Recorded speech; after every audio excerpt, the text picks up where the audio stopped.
go play some Roblox.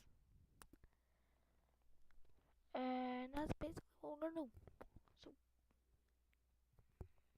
let's just play. What the hell is going on? God, my PC's been bugging out. I don't know why. Alright, we're gonna play some Paint the World. Where in the heck is my mouse? Okay, there we go.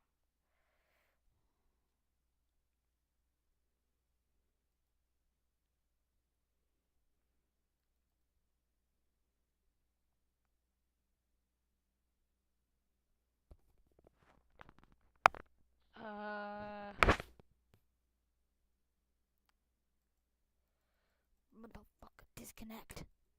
Disconnect.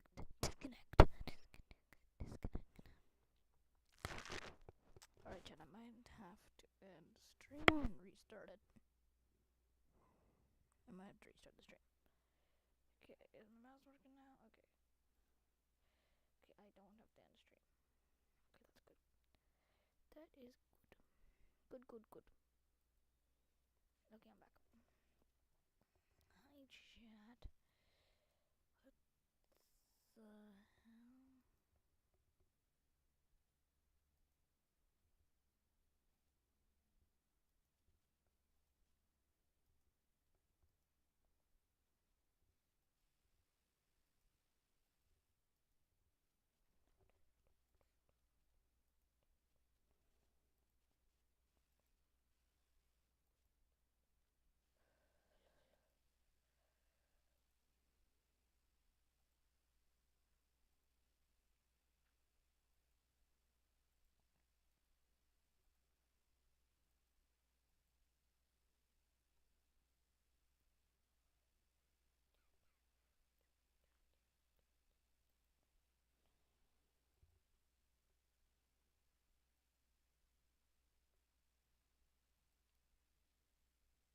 Okay, there we go.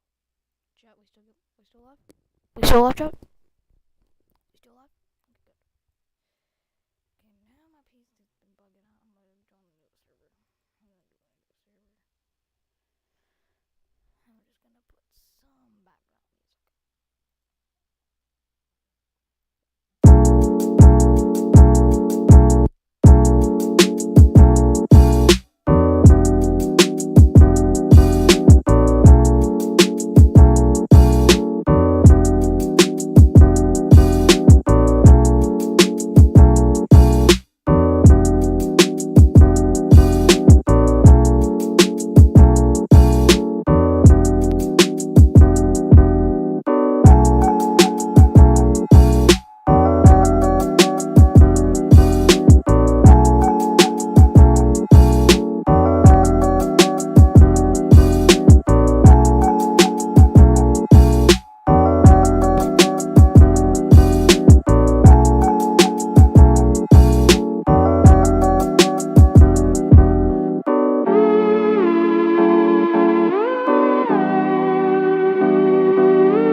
These fresh go prices are so low. And we price match thanks to a little thing called lowest price guarantee. And if I find it cheaper? Find it cheaper and we'll beat it.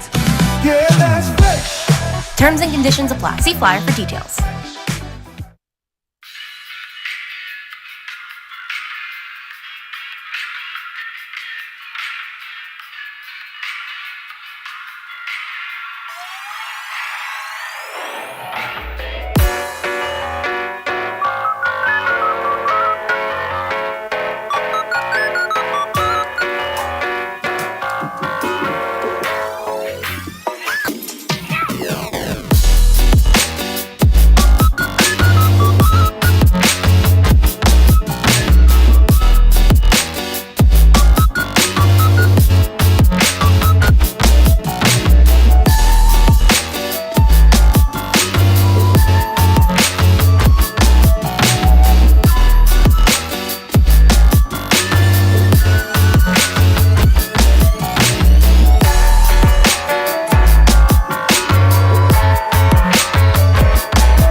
Want to get more done with one sheet?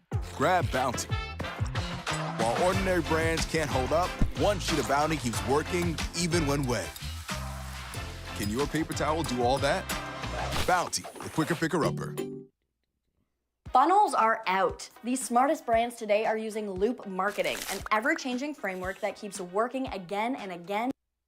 Hook to a I'm actually going to tell a true story this time, but last year in November, I visited South Korea and went on a tour to the DMZ, which is basically as close as you can get to North Korea. However, the tour guide told us that we weren't allowed to take any photos of North Korea, even though it was literally in front of us, because apparently North Korean snipers would start shooting tourists if people kept posting photos of North Korea on social media. So naturally, I was pretty scared, but at the same time, I was sort of thinking, realistically, if you got stuck in North Korea, how hard would it actually be to escape? How would you escape North Korea? The 7 Choices by Kento Bento. The North Korean government refuses to let its citizens leave, a clear violation of the International Covenant on Civil and Political Rights, viewing escapees as traitorous criminals who, if caught, would be subject to unimaginable torture and often public executions. If they are successful in their escape, then 3 to 4 generations of their family back home would be sent to prison camps to rot. So basically, your children, your grandchildren, and your great-grandchildren will have to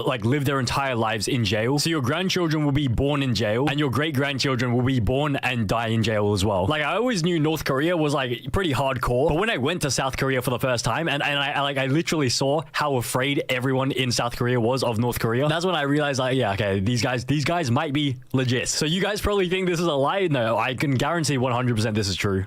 But this still doesn't stop desperate North Koreans from tempting fate. In this video, I'll go over the 7 ways to escape North Korea, including the most dangerous, the most unforgiving, the most unique, and the most unexpected.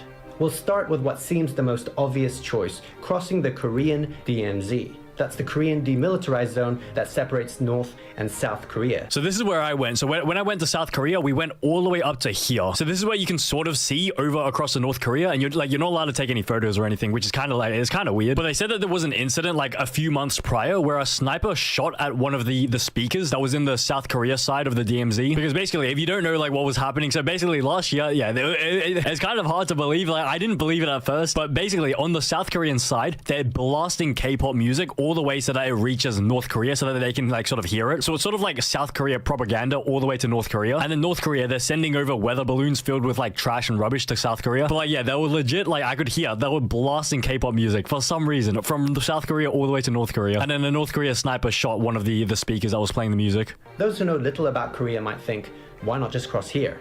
The 250-kilometer DMZ is the most heavily militarized border in the world, guarded by almost 2 million troops on both sides. If you try to escape this way, you're likely to either step on a landmine, get electrocuted, or be gunned down in cold blood. And that's why this is probably the worst way to get out of North Korea. If you try to escape North Korea through the DMZ, there's a 0% chance you're getting through, because they have soldiers all across there. So you're not gonna slip past them. And also the tour guide told me that there are so many landmines in the DMZ that it will take at least 100 years to actually clear them away. So even if you don't get shot by a soldier, you're 100% going to end up accidentally stepping on a landmine. This is the most dangerous way to escape North Korea. But that doesn't mean it's impossible.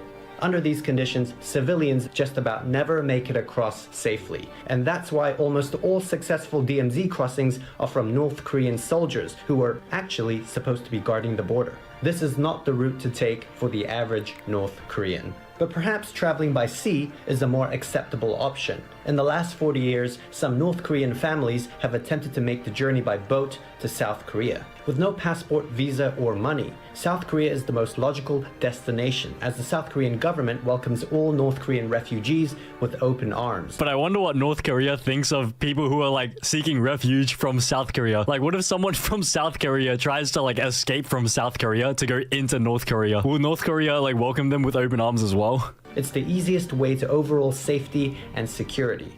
Now, if you're escaping by sea, you can either leave from the west coast or the east coast. If you leave from somewhere here, it is geographically and navigationally easier. But since the government is well aware of that, you're likely to be caught by their naval patrols. Up here, you can try a different route, a safer one perhaps, further out to sea.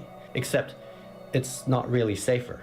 The seas are unpredictable and many things can go wrong. Remember, you're dirt poor and you're probably on a small flimsy boat with no real navigational equipment. And so that's why if I was to escape North Korea by sea, all you have to do is just stick to the coast. You gotta go upwards over here. You gotta go backwards to go forward. So you gotta go up North Korea. Like, just stay along the coast, because when you're along the coast, like, it won't be like treacherous. The waters only get choppy when you're like in the middle of nowhere, where there's like no land anywhere. So of course, like this area, like this is gonna be the worst place to go through. But if you just stick to the coast, you just go along here. Maybe it will take you like it will literally take you 9 months to like get to South Korea. Like, you could literally birth a baby in the time it takes you to get to South Korea, but at least you'll be there safe. Like, you just go up the coast over here, up, and then go around the side, and then you go like over here. What country is this? Is this China? And then you go from here down to South Korea, because North Korea will only guard like this area, I think. The current could take you back to North Korea, or you could end up in China, perhaps equally as bad. Is that is that really equally as bad? I mean, honestly, I would much rather end up in China than North Korea. Like, any day of the week, I think I would much rather like live in China compared to North Korea. I would just try to escape to China. Like, I wouldn't even bother trying to go to South Korea. Like, my only goal is to escape from North Korea, and the easiest route would be to just go straight to China. North Korean defectors are considered illegal economic migrants in China, and with the two countries Got flavor block? being allies, those captured would be repatriated back to a life of horror. Okay, well that changes things. I mean, okay, I had no idea they were allies. Okay, so maybe I wouldn't try to escape to China. So maybe try departing from the east coast. Here the conditions are more dangerous in a way. Yeah. But unlike the west coast, if you drift too far, you'll reach the safety of Japan. And the Japanese are not going to send you back to North Korea. You're free to carry on. To avoid being spotted by North Korean patrols, you can always try swimming to South Korea. Bro, did this guy really just say we can try to swim from North Korea to South Korea? I'm not Michael Phelps. There's no way I'm going to be swimming in the ocean for like 10 kilometers. I'll probably drown at like the 1 kilometer mark. 1 kilometer is literally 20 laps in a 50-meter pool. Have you ever tried swimming 20 laps in a 50-meter pool? I've only tried doing that twice, and both times I did it, I needed a break like midway. So there's no way you're going to be swimming from North Korea to South Korea. I think the safest option is to just get the boat to Japan. You could just stay in Japan, honestly. Like, you just go to Japan and you go down here to Hiroshima down here. Then you go up down here to Busan, I think, over here. To avoid being spotted by North Korean patrols, you can always try swimming to South Korea. Not really recommended, as you'll probably freeze or drown, but if you're a strong swimmer, you might have a chance. Now the next three... You might have a chance? Do you see how far this is? If you can zoom out and see 2 countries on a map in the same frame, that means this is probably at least 1,000 kilometers. Let's do the maths on this. Okay, you can see all my marked locations, because like this is when I went on holiday to South Korea. I went into all these like random places in here. But anyways, he's saying to go down from up here to down here. So from up here to down here. And what is the scale? So the scale is down here on the bottom right corner of the screen. So this is 100 kilometers. So that's like maybe 2 centimeters on my screen. And this looks like 4 centimeters on my screen. So this is 200 kilometers. So he wants you to swim 200 kilometers from North Korea to South Korea. I mean, if you can do that, fair play. Fair play. You deserve to escape North Korea to go to South Korea if you can swim 200 kilometers without a break. Because where are you meant to have a break? There's no land here. You have to do 200 kilometers non-stop. Now the next 3 all start off the same way, by crossing the northern border into China. It's less risky than the DMZ, but that's like saying Kim Jong-il is less cruel than Kim Jong-un. Both options suck. Nonetheless, up here you have the choice of crossing either the Yalu River or the Tumen River. This is the border between North Korea and China. But I thought you said Tumen River China's is the more bad popular route to go as into. it is generally an easier crossing point. But even so, most don't make it across alive. Dead bodies are often seen floating downstream. North Korean Border Patrol also maintain a significant presence in the area. Guards will shoot you at will if they see you escaping, and many even hide underground, pointing their guns upwards through holes, waiting for the opportune time to surprise you with a shower of bullets. Now, if you make it to China without dying or being caught, life doesn't get much easier. We already know that the Chinese authorities can arrest you and send you back at any time. But there's also the chance of being kidnapped for human trafficking. Many North Korean escapees get caught up in this black market trade. Men are sold as slaves, and women are often forced into prostitution. Okay, so maybe going to China is definitely not an ideal route. Can we just like cross China off the list? Like, I don't think anything to do with China and escaping from North Korea is a good idea. Or if lucky, they'd be sold as wives to Chinese villagers living deep in the countryside. I say lucky because many women in this situation actually consider themselves fortunate. There's now a roof over their head and food on the table, an upgrade from life in North Korea. Those who aren't trafficked have to adapt to life in the slums and on the run. They can't get a job legally and there's no medical care. It's quite possible that if you get sick or injured, you just die on the streets. Not surprisingly, for many escapees, China isn't supposed to be the end game. It's obviously not sustainable. South Korea is still the intended destination for the reasons I've already mentioned. So if possible, it would seem to make sense to head to the South Korean embassy to seek asylum, or the office of the United Nations High Commissioner for Refugees, both in Beijing. Oh, that's but once again, very it's not far that inland. easy. The Chinese police often stake out the South Korean embassy and the UNHCR office, likely to arrest any North Koreans before they even make it in. Wait, but then what's the point of having a South Korean embassy if the Chinese police officers are just going to arrest anyone who tries to get near there? If you are lucky enough to get in, yes, the Chinese can't get you, as there's immunity within the embassy. But for how long? Even if South Korea approves your defection, you're going to have to leave the embassy at some point to get to a plane to fly to Seoul. So you're still going to have to set foot in China, and that's when the Chinese authorities can grab you. You don't want to end up in a situation like Julian Assange, the founder of WikiLeaks, who's now trapped indefinitely at the Ecuadorian embassy in London. Because of this, the next best option is what? He's trapped in London? How does this work? Julian Assange. So basically, he had some diddling allegations against him, and so he went to a Ecuadorian embassy within London, and so he was safe in the building. But if he left the building, then the London police would be able to legally arrest him. And so he just lived inside the embassy. And wait, he had a partner, and he had 2 sons inside the embassy. Wait, so he just lived inside the embassy? Because of this, the next best option is to somehow make your way to a third country that has close ties to South Korea and preferably minimal ties to North Korea, so you can freely get to an embassy without fear of arrest and repatriation. This is where Asia's Underground Railroad comes into play. This dangerous network of routes that takes you through China's underground is meant to lead to safe haven in Southeast Asia. But Southeast Asian countries have varying levels of commitment to North Korea. Vietnam, Cambodia, and Myanmar can be options for some, but the chances of deportation once caught are quite high. I mean, the Cambodian flag literally looks the exact same as the North Korean flag. Like, they literally just copied the North Korean homework without changing anything a little bit. Thailand, on the other hand, appears the safest option. North Koreans aren't given refugee status in Thailand, but the Thai government will deport them back to Korea. Not to North Korea, but to South Korea, where they'd be safe. In fact, many North Koreans will surrender themselves to the Thai police as soon as they cross the border into Thailand. The journey from China to Thailand isn't straightforward though. It's fraught with peril and uncertainty, and at any moment you can be caught by police who frequently stop buses and trains to check passports and identification. If they question you, your lack of Chinese or your heavy North Korean accent would give it away. The data, there's too much of it. That's okay. SAS Via builds models and makes decisions, so you don't have to freak out. But we like freaking out. We're getting so much done! From data to ta-da, SAS Via. Imagine camping weekends. Shopping. Band practice. Even... No matter what you're looking for, there's a Seltos for that. Kia, movement that inspires. Now, if you make it to the southern border, you have to go through Laos to get to Thailand. Laos, similar to China, isn't friendly to defectors, so it's too risky to cross near the border checkpoint. Instead, you have to detour through the Laotian jungle and mountainous terrain. If you're able to make it across Laos, Well, you're almost there. The Mekong River is the final obstacle, and crossing that border, you've now made it to the relative safety of Thailand. The South Korean embassy should take care of the rest.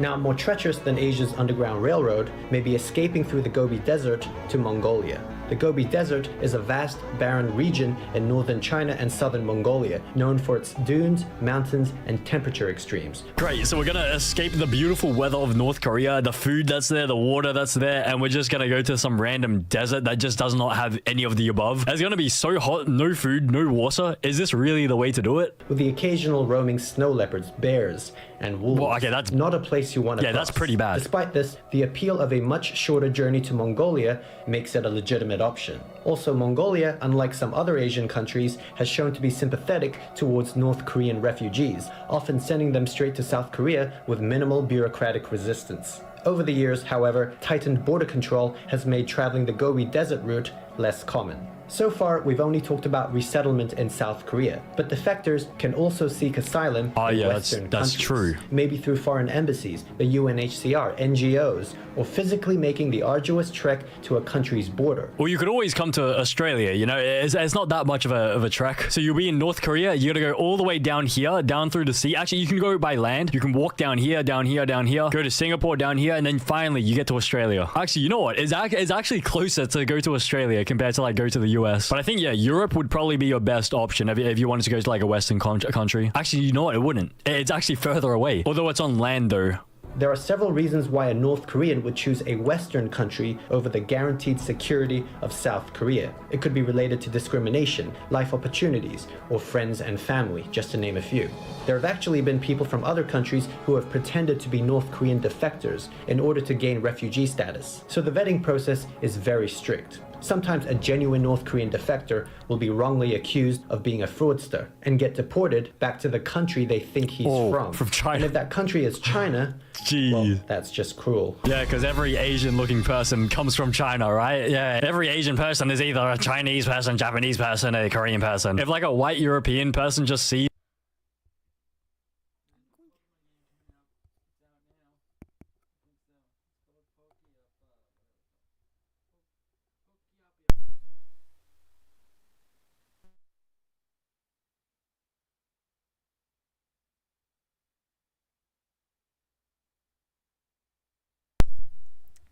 Sorry, chat. me or like any other Asian people, do they assume that we're all from China? As of now, there's somewhere between 1,000 to 2,000 North Korean refugees living in Europe. Belgium, Denmark, Finland, France, Germany, Luxembourg, Netherlands, Norway, Sweden, and the UK are all reported to have small North Korean communities. The largest in Europe is in southwest London, with approximately 700 defectors. It should be noted that Great Britain has accepted more North Koreans than almost any other country, even South provided Korea? them with homes, financial support, and other social benefits. Trying to seek asylum in the US is always an interesting dynamic, as North Koreans are taught to regard the American imperialists as evil from a young age. They're North Korea's greatest enemy after all. Even though defectors are likely to harbor ill will towards their own government, it's hard to escape their propaganda that they've been exposed to all their lives. As such, many would rather seek asylum elsewhere.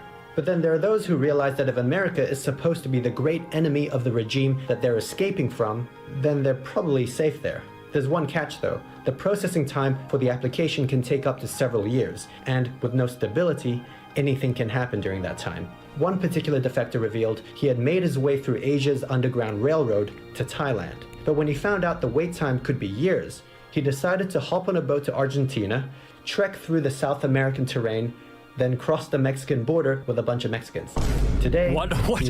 Bro, why did he say it like that? He crossed the Mexican border with a bunch of Mexicans. I mean, and I bet this probably took him like maybe like less than 1 year. Like, it probably took him 9 months, and so it's faster than like the wait time like in America. You just illegally like immigrate into America through Mexico. We don't have to illegally cross any borders for this next one. North Korea is notoriously known for its labor camps, where people live under. Whoa.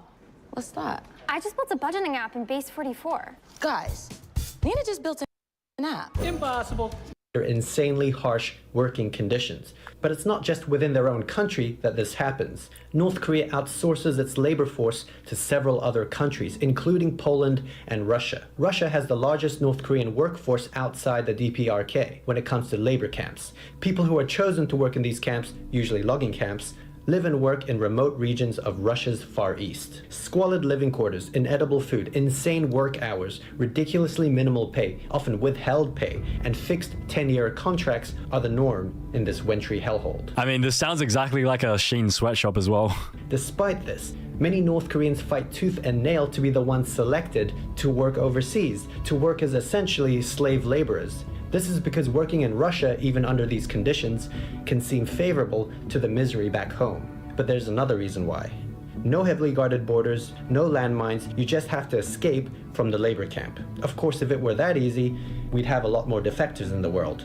In order to qualify for these Siberian labor camps, you have to go through an extreme vetting process by the government. You have to be in good physical condition, you have to have a history of towing the party line, and this one's a biggie, you have to be married with children.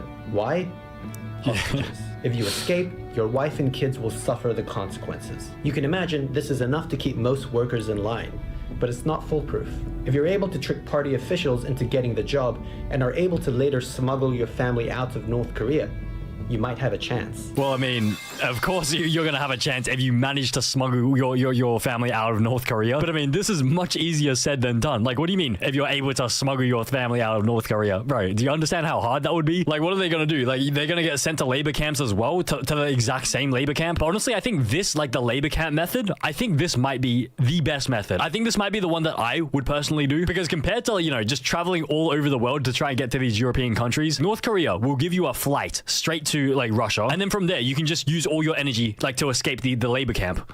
Of course, you can always circumvent that last part by ditching your family altogether, and sadly this happens too often.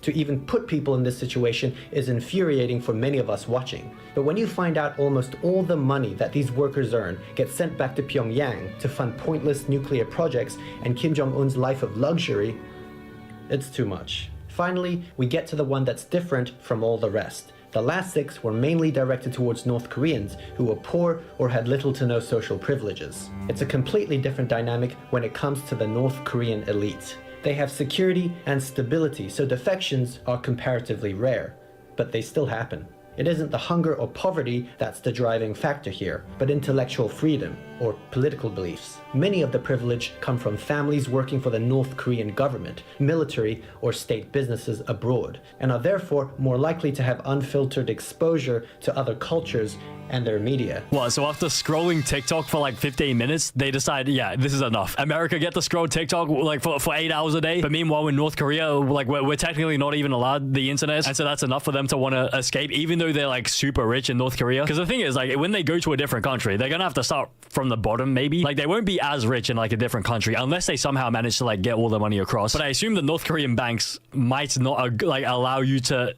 like, you know, shift your money across to a different country. And so basically these people are willing to give up their life of luxury simply for TikTok. Like that's all they want. They just want TikTok. This exposure is still heavily restricted by the government and oftentimes illegal, but having money grants you access one way or another. And once your eyes are open to how the rest of the world lives, there may be no going back, especially for the emerging generation who are filled with unmatched ambition and drive. If you're of Pyongyang's elite and have decided to defect, it is so much easier. You have the funds to pay escape brokers to smuggle you out of the country. If you're caught by border security, you can bribe your way out. You can afford fake South Korean passports and IDs, so even if you're stopped by, say, Chinese police, you wouldn't look the part of an impoverished defector, especially with your blinged out appearance. You can also pay for flights instead of making your way through Asia's Underground Railroad or the Gobi Desert. Even better if you're a student who has the rare opportunity to travel or study overseas. Maybe you're an exchange student in Europe or representing North Korea in some sort of an international competition. This makes escaping a lot more straightforward. Of course, delegations traveling overseas are always kept on a tight leash, so you would still have to be extremely careful. Don't forget your family back home would also likely suffer if you escaped, so it's never that easy. If you're a North Korean diplomat who is stationed overseas, it's physically quite easy to escape. But as a result, it's policy to have to leave your children behind in Pyongyang when you are dispatched abroad. Bro, does North Korea just assume that like everyone just secretly wants to escape? Like, I think that is the assumption. I think the assumption is that everyone just secretly wants to escape, and so therefore, like, all the policies are in place to prevent people from, you know, actually acting out like on that. Fortunately for Tae Young-ho, North Korea's former deputy ambassador to Britain, he managed to convince the state to allow him to take his children and wife to London. Being a high-ranking member of the regime, he was granted this privilege. And with nothing holding him back, he was now able to defect to South Korea with his whole family. He did? Tae is the highest profile North Korean defection in recent times and was a huge blow to the DPRK. After his escape, North Korean state media did what they always do. In an attempt to save face, and after denouncing him as human scum, they accused him of embezzling state funds, spying for money, and of course, raping a child. What? Tae has now dedicated his life to taking down Kim Jong-un and the North Korean regime. And this is really the only way to truly make your escape from North Korea, taking down the regime. As no matter what route you took or where you ended up, the North Korean government will always try and hunt you down. So I guess the meta is to like be part of the North Korean like what is that, like the government, and become like a high-ranking politician and be so high-ranking that you're allowed to take your wife and children to a different country and then you just escape from there. Like, I assume from now on, no politician, no matter how high-ranking you are, no politician is allowed to take their wife and kids with them to a different country. Like, even this guy, he trusted him, but he escaped. The first moment he escapes. He's been waiting for this moment for how many years? How old do you think this guy is? He looks like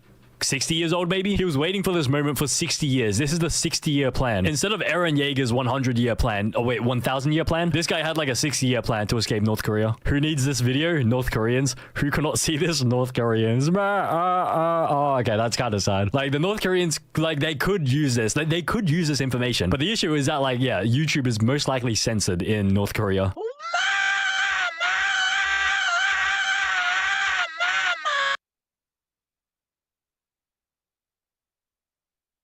The UK is anchoring supply chains, driving sustainability, and powering innovation. A trusted location to invest, full of creativity, world-leading technologies, and research. The UK's modern industrial strategy. It all adds up to greater growth. Hi, Dr. West. Yes. I'm Michelle. Hi, Michelle. I'll be interviewing you today. Excellent. Find a donor. I'm building not one, not two, but 5 Lego skyscrapers that each get taller than the last in a massive city skyline. With some you've never seen before, and some I'll have to rebuild after disaster strikes. The shortest skyscraper in our city will be home to these Lego minifigures dressed as food. And I'm gonna make each floor themed after their colorful costumes. I could try to make my own exterior, but we need to save all the pieces we can to build the insanely tall towers coming up. So this Lego Friends set gives us 4 starting floors to work off of for our red, yellow, green, and blue foods. And this set gives us our 5th purple colored floor, after I made some minor modifications.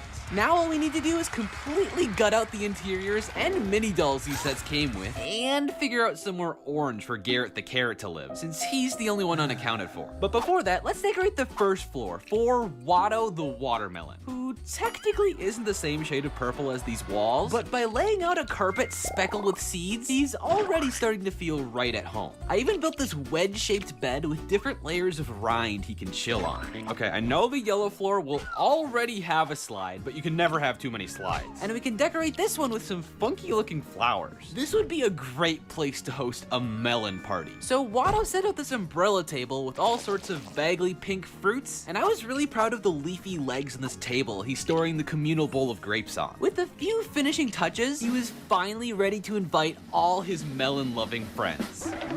Now, Dr. Honeydew, you're not supposed to come in until the next skyscraper. Get out of here. Party's over. It's time for the blue floor. This is Rasmerelda, and I've always been bothered by her ice cream costume's flavor. Blue raspberry? Like, why did they make up a completely fake fruit when blueberry was right there? Anyways, I put that frustration towards writing lore for a real blue raspberry bush, an aquatic plant species that thrives in freezing water. I'm planning on building an underwater floor and a frozen floor later, but this one is both underwater and frozen at the same time. Rasmerelda is gonna need an insulated scuba suit to harvest the berries, which she mixes up with blue milk in this blue barrel to create her award-winning ice cream confections. Just do not open either of these doors, or you'll put the water in watermelon. It's not gonna be easy building a green floor for this lady named Penelope. I obviously don't want to make the whole thing pea themed, so let's just run with this joke I made 2 years ago calling her the Green Ninja, since LEGO would never make a Lloyd CMF, and build a training dojo filled with plant life for her to connect with nature.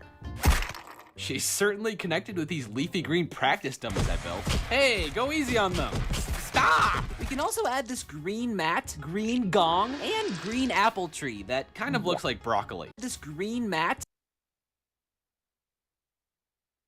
green gong, and green apple tree that kind of looks like broccoli. A cherry blossom tree would have been the wrong color, so this is the best we got. And if Penelope smacks the gong hard enough, not the dummies, the gong, it should materialize the next floor. Meet Ben Nanner, the skyscraper's second fruit bro. He's got a big hoard of bananas he doesn't want to peel, so he brought in his pet monkeys to help. Their opposable thumbs make them the perfect minions, and I spread some yellowish leaf pieces across the floor to make it look like all the peelings they've discarded. They grab them from the pile, peel them, and then this monkey throws all the bananas down the slide into the outdoor pool. Then a couple of them just stomp and squish them to a pulp. And Ben can enjoy his questionable banana smoothie while kicking back in this hammock I built for him. It was a little janky stringing it up through the wall, and you're basically guaranteed to fall off and bump your head, but it really fits the chaotic monkey energy going on here. Normally, orange would be the next color if we're doing reverse rainbow order. There's just one problem. This 5-story skyscraper is just barely shorter than the next one I'm making, and adding another floor would completely break the whole progression of this video. I'm so sorry, Garrett. Here, he can live on the roof. There's not a lot of space, but we can try to orangify as much as we can, like the water tower, the vegetable garden, and Garrett even swung down on this platform to paint over this mural with a sad one. Oh, buddy. Comment free Garrett down below if you want me to build a more deserving house for this guy after all he's been through. But anyways, for the final actual floor of the food tower, Piper the Pepper wants to try the latest 22-tube trend, taking a bath in hot sauce. She dumped hundreds of bottles of Worcestershire sauce into the tub, but it wasn't hot enough. So she hooked up this machine to boil the sauce, but it still wasn't hot enough. So she set her entire room on fire and had flames spilling over the walls, burning Garrett's crops and giving the monkeys heat stroke, but it's still... No, just kidding. Now it's too hot. So I stuck it in the freezer for a minute, and now the views will start pouring in, presumably. But that's all 5.5 floors for the first of 5 skyscrapers. The colors in this one are very satisfying. It reminds me of those charts at school telling you to eat the rainbow, with every fruit, veggie, and dairy product all in place. And this table is where I'll be putting all the skyscrapers once I finish them. A mini Lego city I'm calling Skyline Street. This first tower already looks massive, but they only get taller and taller from here. Like our second skyscraper I'm building for the Muppets. LEGO released a series of Muppets minifigures, and currently they're all homeless. So I'm gonna build a skyscraper apartment building for them to live in with a working elevator and fully detailed interiors. Really wanna talk to you.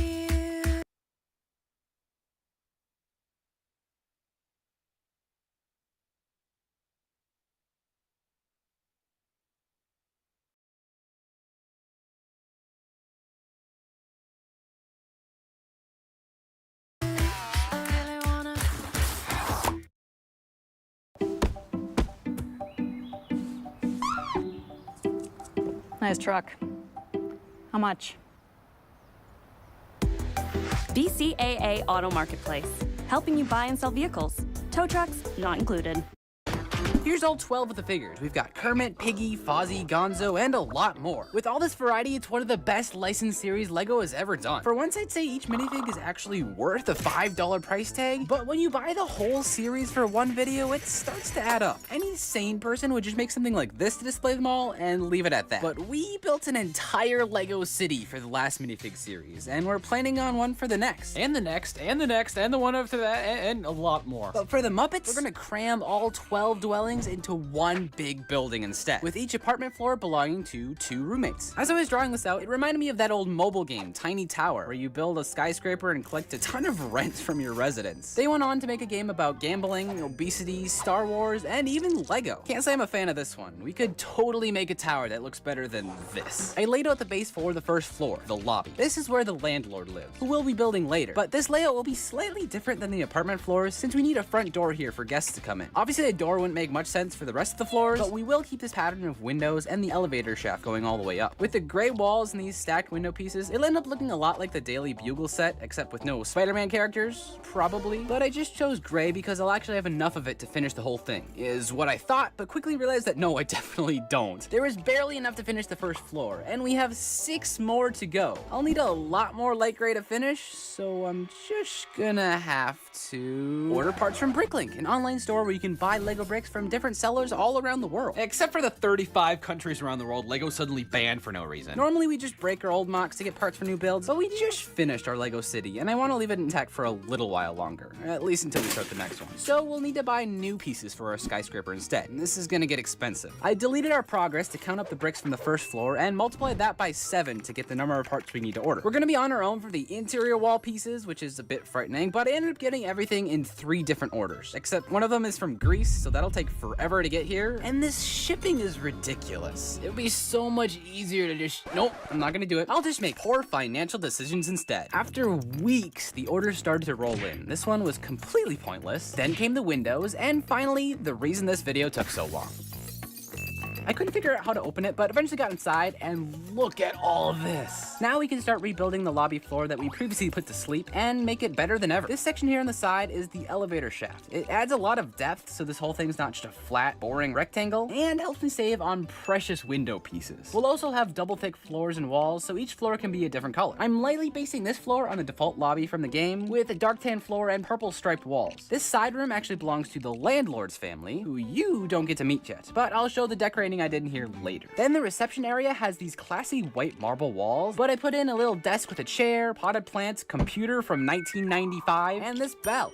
Oh, I like that. And because I love making things unnecessarily complicated, we use these little bricks with grooves to make elevator doors that actually open and close. That's why we have this gap here, but come on, that's cool. Even though I broke a brown piece while building it. It's kind of an obstacle course getting from the front door to the elevator, but that's fine. Speaking of the entrance, I spiffed up the border around the door and added a little step, archway, and the actual door. Then I used this piece and an antenna to make a cool doorknob that, okay, never mind. This one actually works. Above the door, I tried a ton of different decorations, landing on this license plate I'm using as an address plaque. With the ceiling and these hanging lights, the first floor is done. So I speed ran the second floor walls for Statler and Waldorf, 2 delightfully geriatric gentlemen taking their heckling to the next level with this sign and in the YouTube comment section. I'm immediately punching a hole in this wall I just finished to fit their classy balcony on the side here, so the 2 can brutally insult the local passersby. I want the inside to feel old and crusty, just like them, so we can add this thick shag carpet that probably just smells nasty, beige wallpaper locally sourced from one of my old mocks, and a fireplace with a hunting rifle above. Behind that, by the way, I'm trying this black accent stripe through the middle of the tower. I don't know how I feel about it. We'll have to see. But back inside, I'll add this lamp and these ratty old recliners that Waldorf and Statler practically live in. They eat, sleep, even go to the bathroom in them. They better enjoy the peace and quiet while they can, because mayhem is moving into the floor above them. Janice and Animal from Electric Mayhem. It's a shame we didn't get the rest of the band, but at least Dr. Teeth got a shout out. And Rolf didn't really want to bunk with the Swedish chef, so he'll fit better here. His Beethoven bust can even be changed to a statue of Zoot.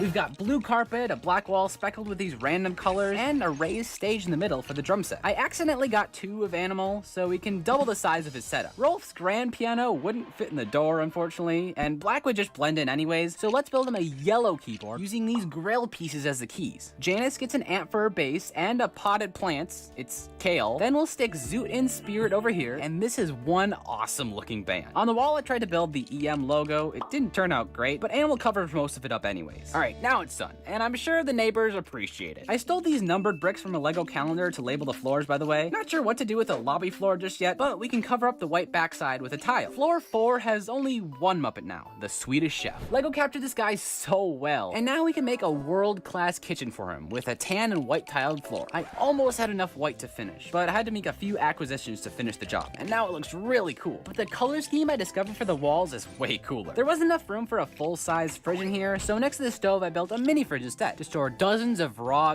glizzies. It feels weird to say. I'm just gonna call them hot dogs. Hey, Swedish Chef, what's in a hot dog? Bork, bork, bork. Sure.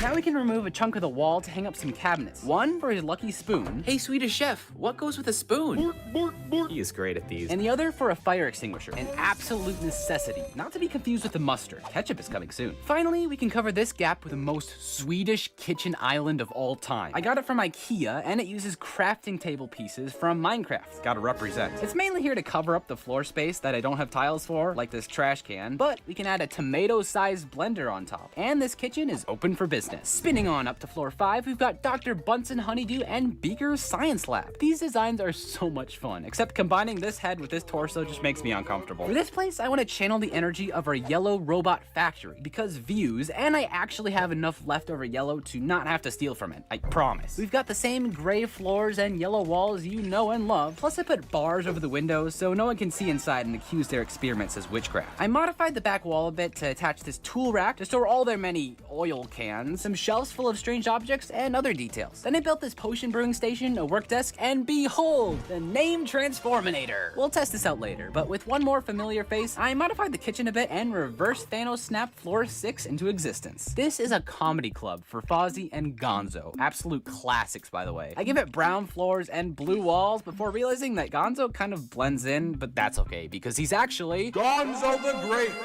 Still blends in, but with a cape. I built in this cartoonish cannon to blast out of, repurposing this technique as a fuse that we can light to launch in 3, 2, 1. Gonzo the Great! Kinda ruined the wall there, but we can just patch that up. There we go. Camila gets a blinged out chicken coop. That's nicer than my house. And Fozzie literally just gets 2 pieces. Alright, we're done. Fart Shoes from the 2011 Muppets movie, where they band together, put on a show, and raise the funds to pay their bills. This will never not be funny. I'll also give him his little bear friend from Muppets Take Manhattan, where they band together, put on a show, and raise the funds to pay their bills. And this Santa costume from the Muppets Christmas movie, where they band together, put on a show, and raise the funds to pay their bills. And save Christmas. See, that one's different. This is plenty of material to work with here. Although, to help him out a bit, I made this sign. There we go. This may be the most random and chaotic floor yet, but at least you're laughing. You're laughing, right? No, you have to do what the sign says. That's how this works. I built floor 7 the good old-fashioned way, because this is the penthouse suite for Kermit and Miss Piggy, the all-time power couple. Except at the moment, they kind of hate each other, so living together may be challenging. We'll divide their room up down the middle. Piggy called dibs on the side with a door, so Kermit just has to jump or something, I don't know. Lavender carpet for Piggy, and dirty bath water for Kermit. I'm pretty sure someone just moved the borderline, by the way. But I really like the split colors of the wall. And for a lot of the details, I'm gonna have to scavenge this Winnie the Pooh set. This really puts into perspective how tall our tower is. We'll take this mirror for Piggy's vanity, a log for a frog, and a dog, these green pieces to build a lily pad, and a bee. 3 of them actually that we can put on the walls, along with narcissism and this incredibly janky connection I found for this rainbow piece. This room keeps getting better, but their relationship is getting worse. Miss Piggy copes with the situation by buying expensive clothes, and I made this coat rack with minifig hands to hang them on, while Kermit copes with memes, which is expensive for me. I had to buy another Kermit to remake this, and a 4th Brickling order solely for this butterbeer piece, which I can use as tea for this masterpiece. And I kind of just sneezed for this one. Feel free to use these templates. But now we can add the roof with all the details on top. Don't think a crane's gonna fit. But now it's time to struggle with the elevator. I tried to improve my previous elevator design with what I've learned taking the elevator to work to hopefully create the perfect system. This mechanism allows it to stop at each floor, and to go down, you just release it. Works perfectly. You just gotta turn it like this so people can get in, and yeah, this is great. I covered everything up, and now it literally does not fit under my desk. It's too tall. And because I've neglected to label this floor up until now, we're gonna have to take a massive L and very carefully try to cram it in there. Had no issues whatsoever. But now all these floors look so cool. Except this one's kind of meh. Nah, Manati. Sorry. But now it's finally time to build the landlord, Mr. Ditkovich, and his daughter Ursula. I went back in time to build their room with the crate of oranges and a stove to make cookies. And now Urs can work the reception desk while Ditkovich collects his favorite thing. The rent, give me rent. I told the Muppets that I'd take care of their first month, so let's just take care of that. What happened to all my money? Well, Mr. D said he's gonna kick them all out if they can't pay up, so after all this time building these apartments for them, we failed. We have got to the point where literally anybody can build a fully working app without knowing how to code. This is Base 44. The Muppets are going right back to the streets where we found them, unless they do what Muppets do best. Band together, put on a show, and raise the funds to pay their bills. Electric Mayhem started off strong. Miss Piggy held a fashion show. Statler and Wolof just kind of slept through the whole thing, but the lab finally got to test out their named Transforminator. Results are mixed. Kermit interviewed Dwayne Johnson. I've just stopped questioning what's going on here. And the Swedish chef finally made ketchup. Somehow, whatever all that was, raised thousands of dollars, so these guys are set. And then we can add the Muppets Tower right next to the food one. It's crazy that the final skyscraper I'm building in this video is literally taller than both of these combined, but we've already got the start of an impressive skyline. Swedish Chef looks like he wants to cook the food costume residents though, so we should probably move on to the next skyscraper I'm building for animals. No, like animals in general. Aww. I'm trying to build the world's tallest Lego zoo, with each floor of this skyscraper uniquely designed for all the different Lego animals we rescue from danger. So this is a zookeeper minifigure that we're gonna name Steve, and he's made it his life's mission to save as many endangered animals as he can. The first of which is this baby koala named Ozzy, who we rescued from a natural disaster in the Australian outback. But before we can get to that story, let's start building Ozzy's enclosure to put in the first floor of our zoo. His favorite food is eucalyptus leaves, so I added a bunch of them around with a sky blue backdrop, and gave him a little bush to sleep in. Also, if you enjoy this video, I would really appreciate it if you would push that subscribe button. But anyways, during his nap, the poor little guy had a nightmare about the disaster Steve rescued him from. It was just a normal day for this family of koalas. Ozzy was happily climbing about as his mom and dad watched and practiced their aim. Suddenly, they felt something blast through the air, and the leaves began falling upwards. The entire outback had turned upside down, and all the animals started falling as well. Luckily, Steve came prepared with a Lego commercial. A crocodile has fallen into the sky in Australia. Build the rescue helicopter. Hey! He zoomed in just in time to save Ozzy and some other animals, but Ozzy's parents were just out of reach. He doesn't know if he'll ever see them again, or any of the other outback animals besides this crocodile, dingo, spider, and some custom brick-built versions of a cockatoo, a kangaroo with a little pouch to store her baby, and my favorite, a platypus, a semi-aquatic egg-laying mammal of action. Sorry, wrong color. This is what they're supposed to look like. I used these medium nougat plates to look like authentic Australian dirt. Then made this dividing wall with a window built in to keep the water animals on this side. We're just gonna pretend that none of these guys would eat each other, but to keep them from eating the guests, I found a bunch of these chain link fence pieces to keep them securely inside. I don't think I'll have enough of these for every floor, but it gives a narrow little walkway space here for visitors to see the animals from. And I definitely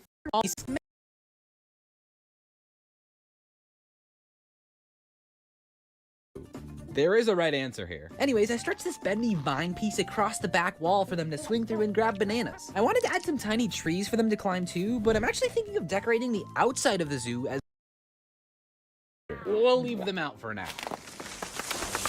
Wait, did you hear that? A tree fell in the forest. So that's where we're heading to next, in this snazzy hot air balloon. The air kept getting hotter though, because what's normally a tranquil, cozy woods was now engulfed in flames.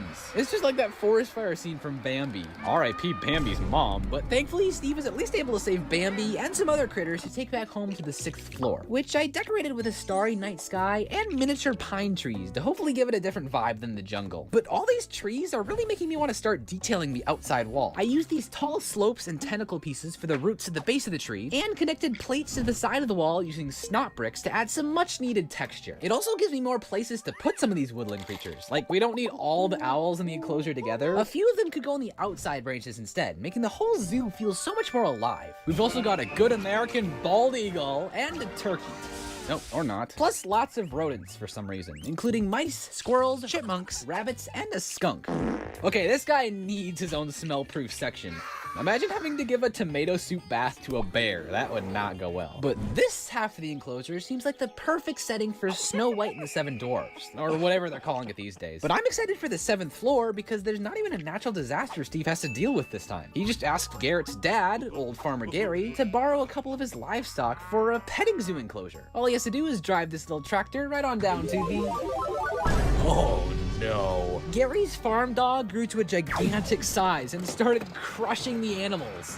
Steve shifted into second gear and weaved through the monstrous legs, rescuing what he could from the well-meaning menace. He's such a good boy though. We'll salvage what we can from the flattened barn to build this backdrop with picket fences you're actually encouraged to enter as you pet the cows, horses, 3 little pigs, 3 littler chickens, the sheep named Sean, cats, and dogs. Hopefully this one stays the same size. I put one of those dispensers on the wall where you can pay to hand feed the animals some corn, and then hand sanitizer to scrub away all the diseases these guys are probably carrying. Steve also hired this guy in a pig costume to take pictures with the kids, as well as 10 other animal mascot figures hidden somewhere in this video. If someone can find them all, the animals will make a disco music video on our 2nd channel, since a lot of these regions were inspired by that one mobile game called Disco Zoo. But suddenly, Steve received a call on his shell phone. You can hear the ocean in it, and they're in trouble. After a quick shelfie, he set sail on this rubber raft to see what he could CCC, but the water level kept getting lower and lower until the entire ocean dried up. Ignoring any global implications this might have, we gotta save these poor little fishies flopping around like this. So Steve went back to the jungle and filled up a bucket of water for them to breathe in. Obviously, this next floor is going to need to be an aquarium. So instead of fences, which I actually did order more of to replace the jail bars, I'm covering the whole wall with these big glass windows. Using real water would get way too messy, so I combined a bunch of clear blue pieces together for the surface of the fake water. Then all the sea creatures can be suspended in the air by these clear cylinders to make it look like they're swimming, like the stingray, octopus, and dolphins. Once again, I have way more Lego animals than there's room for, so I think the shark and especially the whale are not gonna fit. I'm so sorry. But we can fill the sandy aquarium floor with all sorts of crabs, clams, starfish, and a little turtle guy I'm naming Squirt. But before we visit the final region, there's something Steve has to do. The super expensive rescue vehicle he ordered finally arrived, and he blasted off in it to find a certain couple of koalas floating around in space. Little Ozzy was overjoyed to see them again, and he wanted to introduce them to all the new friends he's made, all thanks to Steve.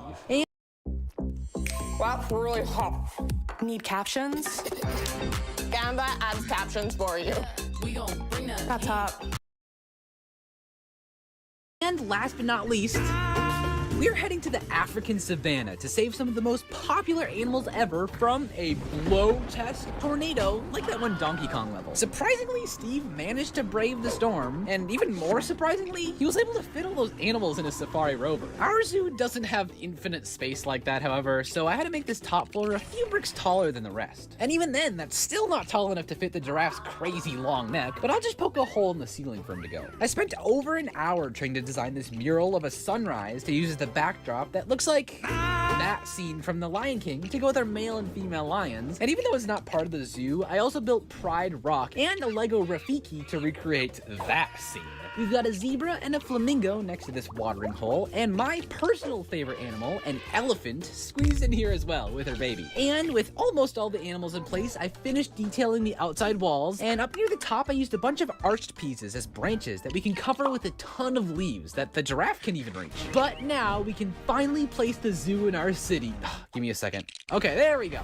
Now it's all ready to open up to these guests coming from miles around to see all the animals we've rescued in each of their different enclosures. The only problem is I accidentally destroyed this one while taking apart 24ville. So I did the only reasonable thing and forced my brother to painstakingly rebuild it brick for brick using screenshots from the original. It might not be 100% perfect, but it's good enough to be added to our street of skyscrapers as the tallest one so far. But we're only halfway there. The Muppets can point and laugh at fellow members of their species locked behind bars while we move on to the second tallest skyscraper for dinosaurs. Lego dinosaurs are really tall, so I'm trying to build a Lego dinosaur skyscraper with a bunch of different floors to fit them all inside. But everything is going to go horribly wrong.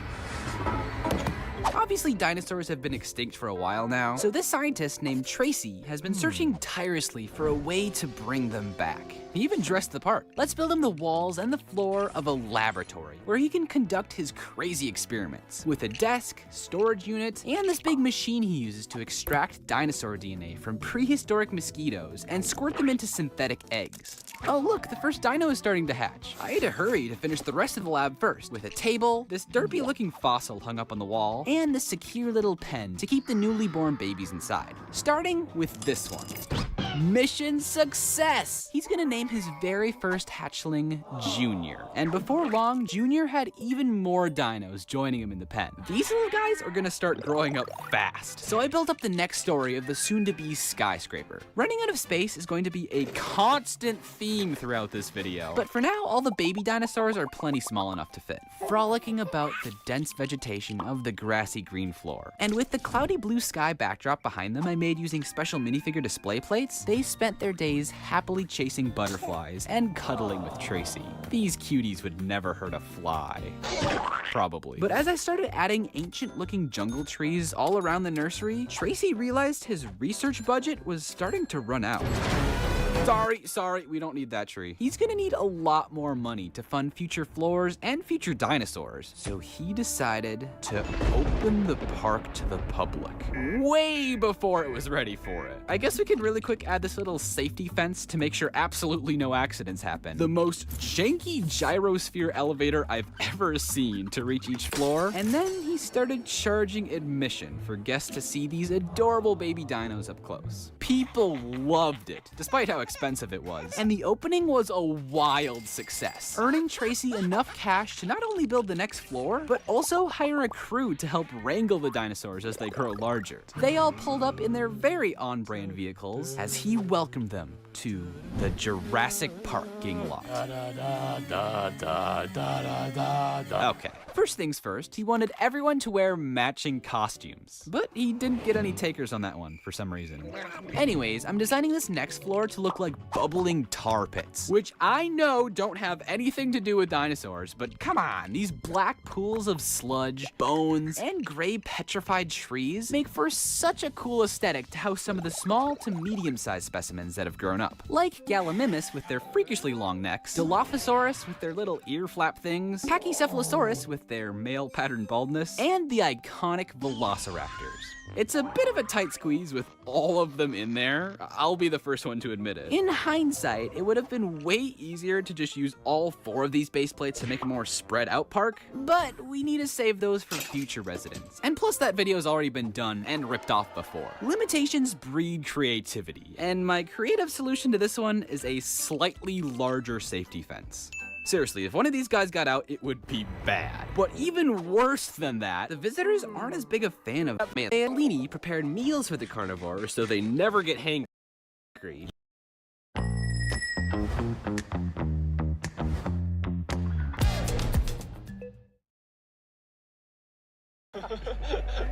Ooh.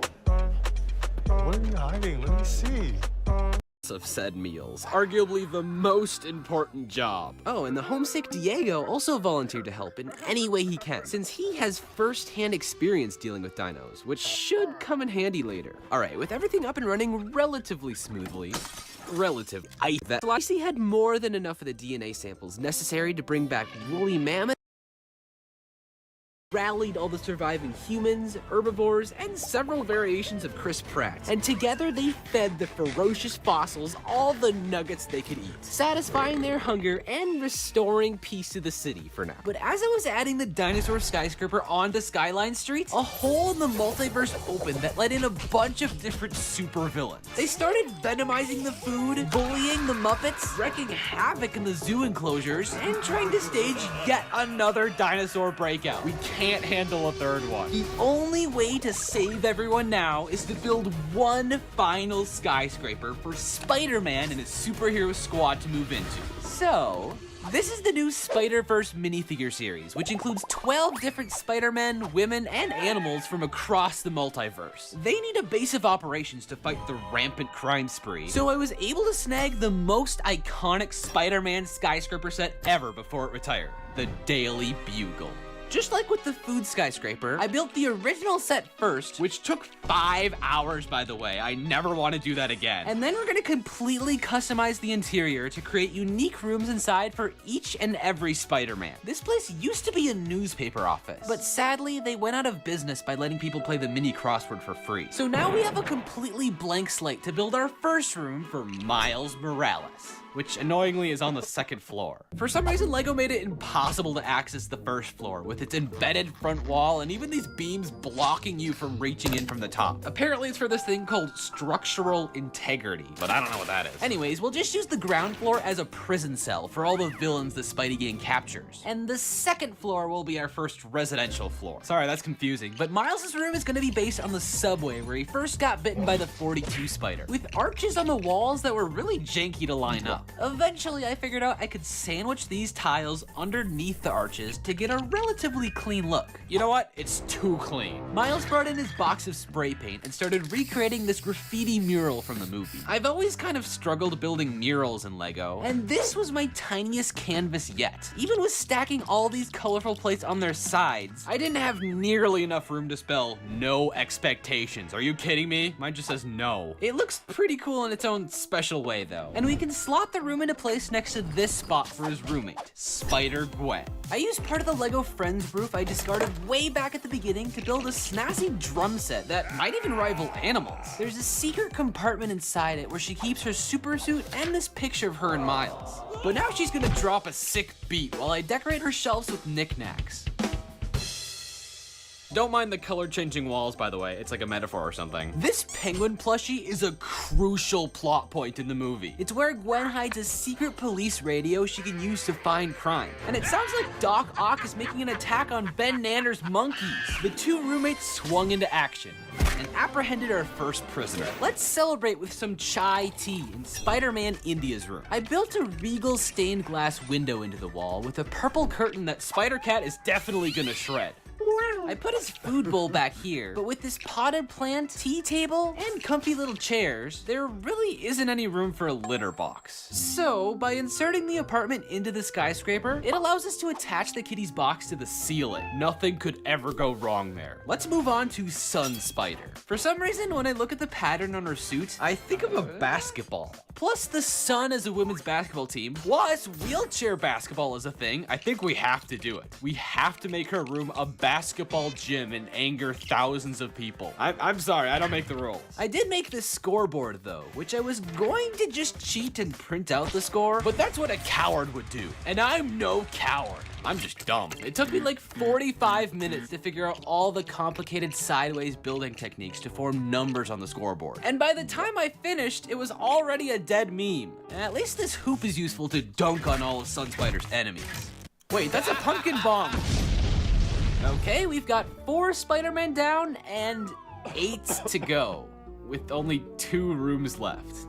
Trust the process. For now, let's build a home for Hobie, the spider punk, who comes with this insanely detailed guitar. So I tracked down every guitar in my collection and displayed them all on the wall. We're gonna have to lean more into his musical side than his crazy, overstimulating art style, because I honestly have no idea how to build that in LEGO. Like, I can build a cool shiny amp and hook it up to this record mixing table, no problem. But where do you even begin trying to recreate this nonsense? The best I could do was attaching 3 lightning bolt pieces to the wall and hiding the jank with a spotlight. Now Hobie's ready to shred his anti-disestablishmentarian solo as a new villain enters the stage.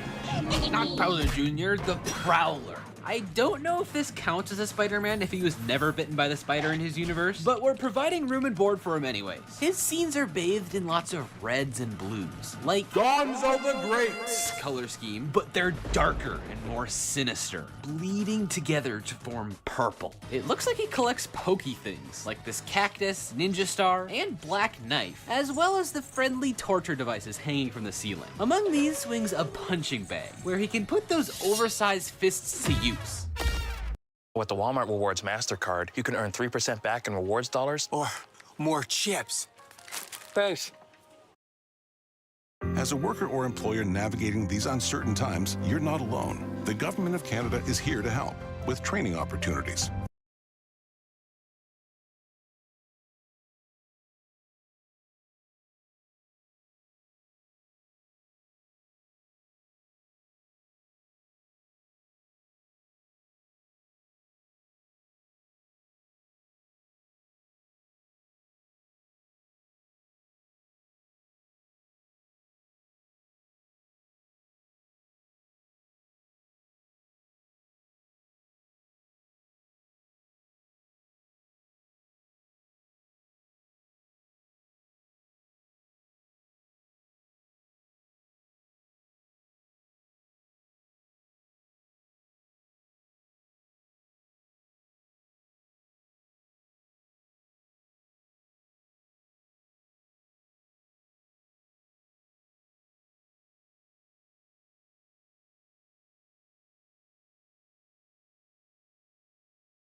financial support to prevent layoffs, and job search tools.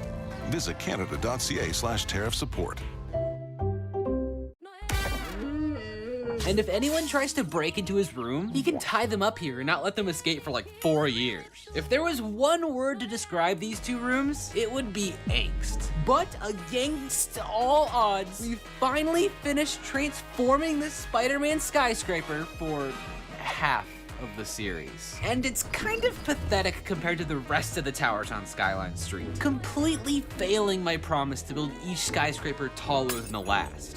I know what I have to do, but my wallet's not gonna like it. I still have that picture of Mr. Dinkovich in here, by the way, literally 3 years later. But I spent a quarter of my rent on another Daily Bugle set and spent another 5 hours building it. And unfortunately, that was the easy part. I can't just stack one on top of the other and call it a day, because half the floors are different sizes and have these random bits jutting out. So I needed to make some serious modifications using hundreds of additional pieces. But after all that, we have 1, 2, 3, 4, 5, skip a few, 8 floors. The perfect number for a spider. I still can't access 2 of them because I was scared to make this thing even less stable, but that still leaves us with just enough room for our 6 remaining Spideys. Or 7 technically, because Peter B. Parker has a spider baby.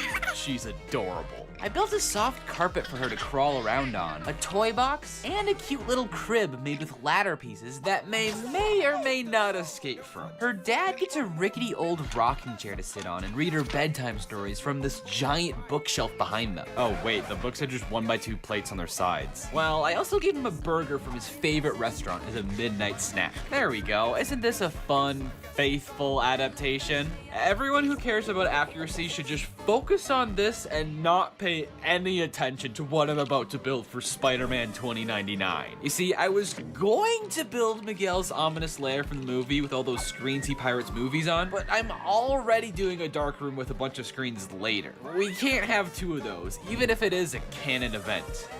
Wait, canon event? Accuracy people, you're still looking at this, right? Okay, I'm building a pirate ship. I don't even care. Surely there's a dimension out there where Miguel sails the 7 seas. So I opened a portal into the Spider-Verse and let the seas spill into the room, giving us just enough space for half of his vessel. And with a few modifications, we can mount 2 big old cannon events in the front to do some serious swashbuckling damage to Mysterio and Venom. Lock them up, boys. Okay, from now on, I'll try my best to be more accurate to the source material. Thankfully, Cyborg Cyberwoman doesn't have any source material, so I can just build her a factory. Bunsen and Beaker already have yellow walls, so this one will have a yellow floor and orange walls to match her coppery chainy look. Then we'll plaster it in piping and greebling made with tons of lightsaber hilts. This gear mechanism is very satisfying to spin, but we can make it even better by having it grind against the spare engine to make this amazing sound. With some tools and scraps littering the floor, she's got all she needs to assemble this robot named Spidey. Actually, maybe having this much silver is problematic, since the Spider-Man living next door just turned into a werewolf.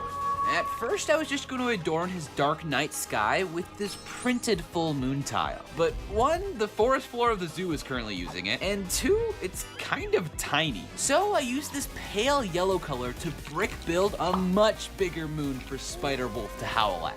Then we can add a bathroom and 2 spooky trees that kind of create a frame around the whole scene. But the best part of all is this spider dangling down from the leafy green branches. Wait, did he canonically get bitten by both a wolf and a spider? That's impressive. We're on to the true final floor of this final skyscraper. Wait, why does the sign say that? It's Spider Gloppy.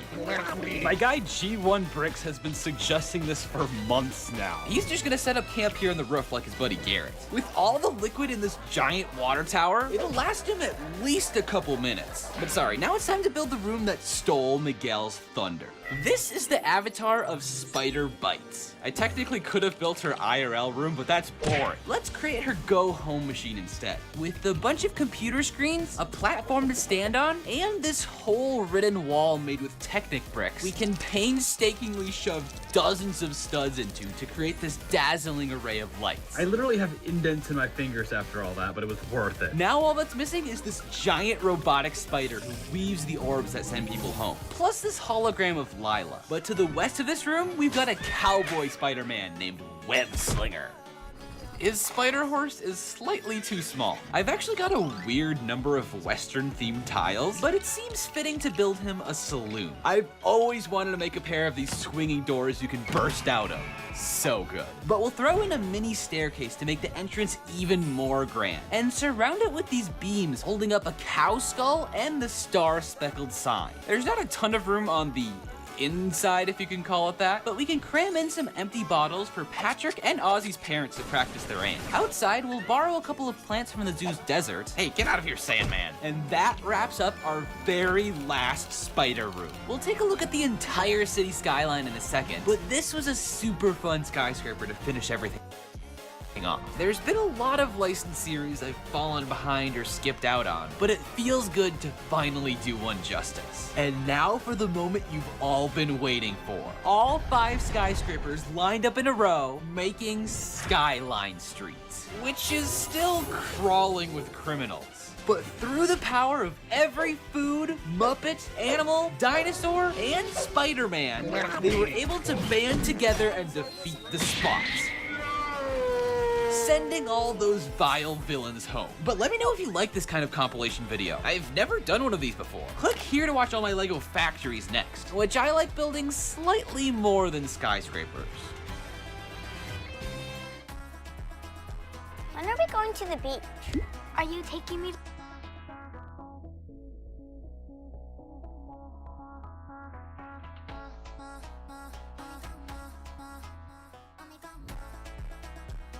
Do not redeem! What? Do not redeem the cards! Yes, I'm redeeming the cards! Fanboy milk. In 2024, it was a trend to create fake AI movie posters featuring the most offensive movie ideas humanly possible. However, with Sora 2, it has now become possible for people to turn these ideas into actual 10-second movie trailers. And of course, most of them are pretty messed up. Cursed Sora 2 Disney Movie Trailers Part 5 by Daily Trends. We make a pretty good team up here. Always did, Bluebird. Whatever happens, I'm glad I met you. Me too. Whoa! Disney Pixar's Towers. Whoa!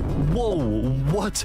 Disney is going to make a Twin Towers movie? Did he just say, whatever happens, I'm always glad I met you? And I assume what happens next is that they go kaboom into the towers. That is insane. I mean, why does it look so real as well? This could actually be an actual thing. Isn't there a movie called Planes? Like a Disney Pixar movie called Planes? This holiday, Rejected again? he's had enough. It's the juice. It's always the juice. And I'm gonna stop it. Every drop of it. He's starting a movement. Some things, kid, you can't paint out of the world. This is why I don't like... Bro, okay. What do you mean by juice? Like orange juice? Or do you mean something else that sort of sounds like juice? Is this the Austrian painter? I think he just got rejected from art school. So now he hates orange juice for no reason at all. This is why I don't like orange juice. And I assume we're meant to replace the word juice with something else. It's the orange juice's fault that I didn't get accepted into art school. Need a lift? From Disney and Pixar comes the story of a man who's always there. Everybody needs a neighbor, kid. Mo Lester. Whoa.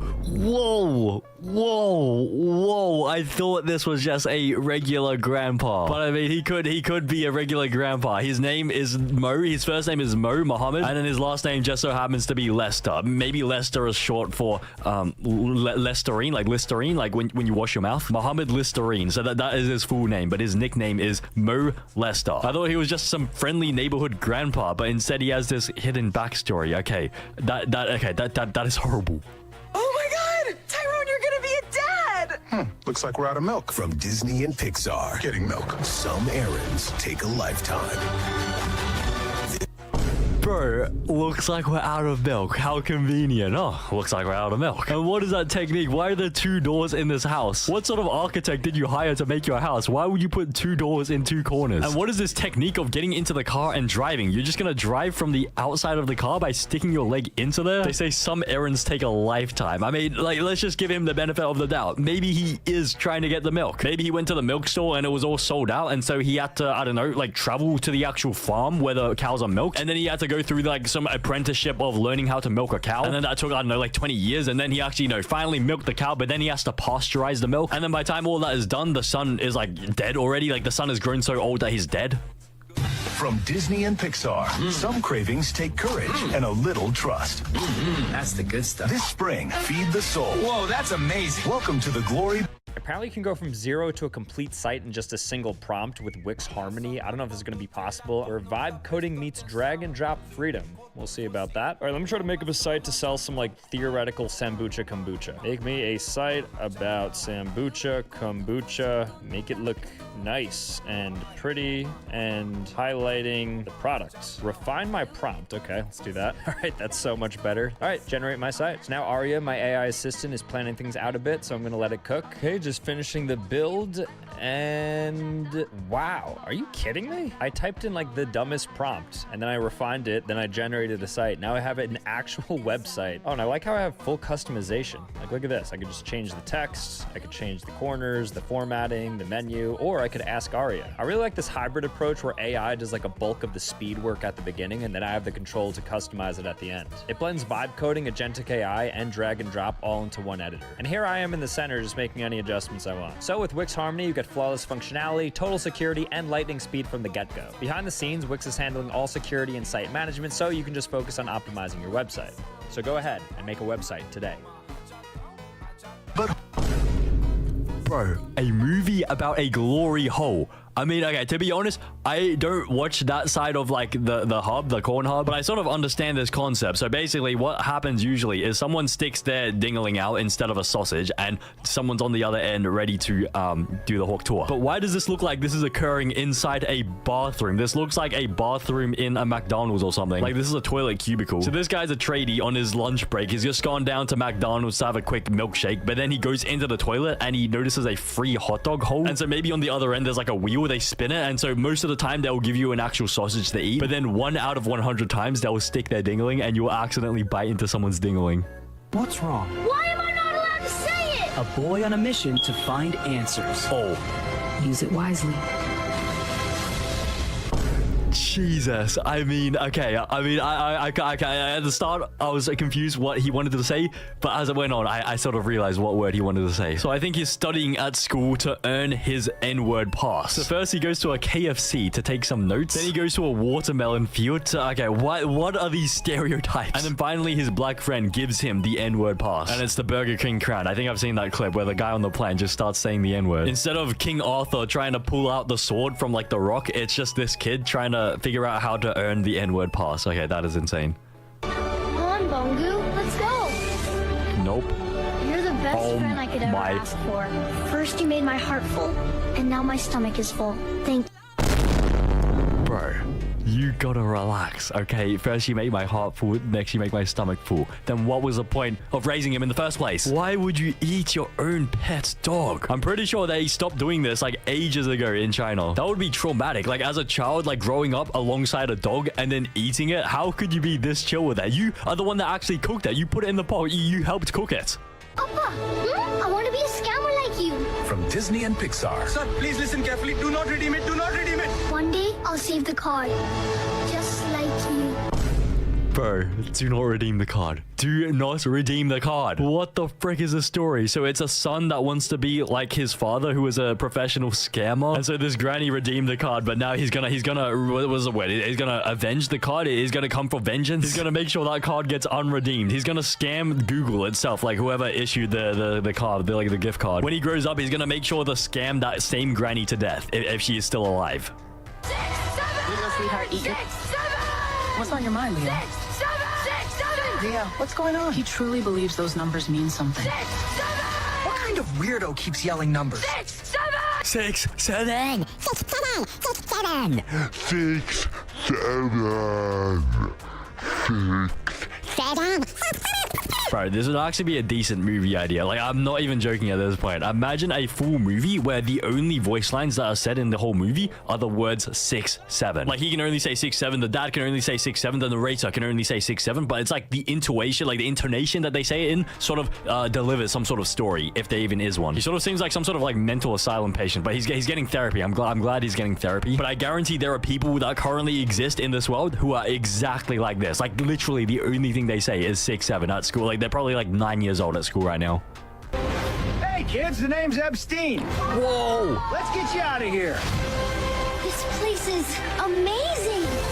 We're really staying here? As long as you like. Jesus. get out of that island as soon as possible. But the concerning thing is that this seems like a very stereotypical sort of like Disney sort of setup, because it's always the person who seems nice at the start who ends up being the villain. Like this guy, he seems pretty nice. He's you know, like giving the kids a whole vacation in like an island and everything. But it's similar to what is it, Up? Like it's like that guy who seemed like the legend in Up who ends up being like, actually okay, if you're watching this video, I hope you are old enough to have already watched Up, and so I hope I'm not spoiling it for anyone. But in the movie Up, it's the person who seems nice at the start who ends up being the bad guy, and this seems like the exact same thing. So this could actually be an actual, like, you know, proper Disney movie. I bet this trailer was based on Up. I'm tired of how Andy plays with me. It's starting to hurt. I think I need to find someone else. We should go on an adventure. From the same studio that brought you Toy Story. Whoa, okay, so this is Toy Story, but instead of like, you know, an actual like toy story, it's like frickety Toy Story. So is there like a Rose toy as well here? I don't think I saw one. So we have the crusty sock, we have the toilet paper, and we have the lube. But where is the RGB butt plug? Maybe the sock could make an appearance in like the latest Toy Story movie. Is it like Toy Story 5? Are we up to Toy Story 5? Because technically the sock is a toy, although it's not, you know, like a typical toy that you would usually play with. Mama, where's my dad? He went to get...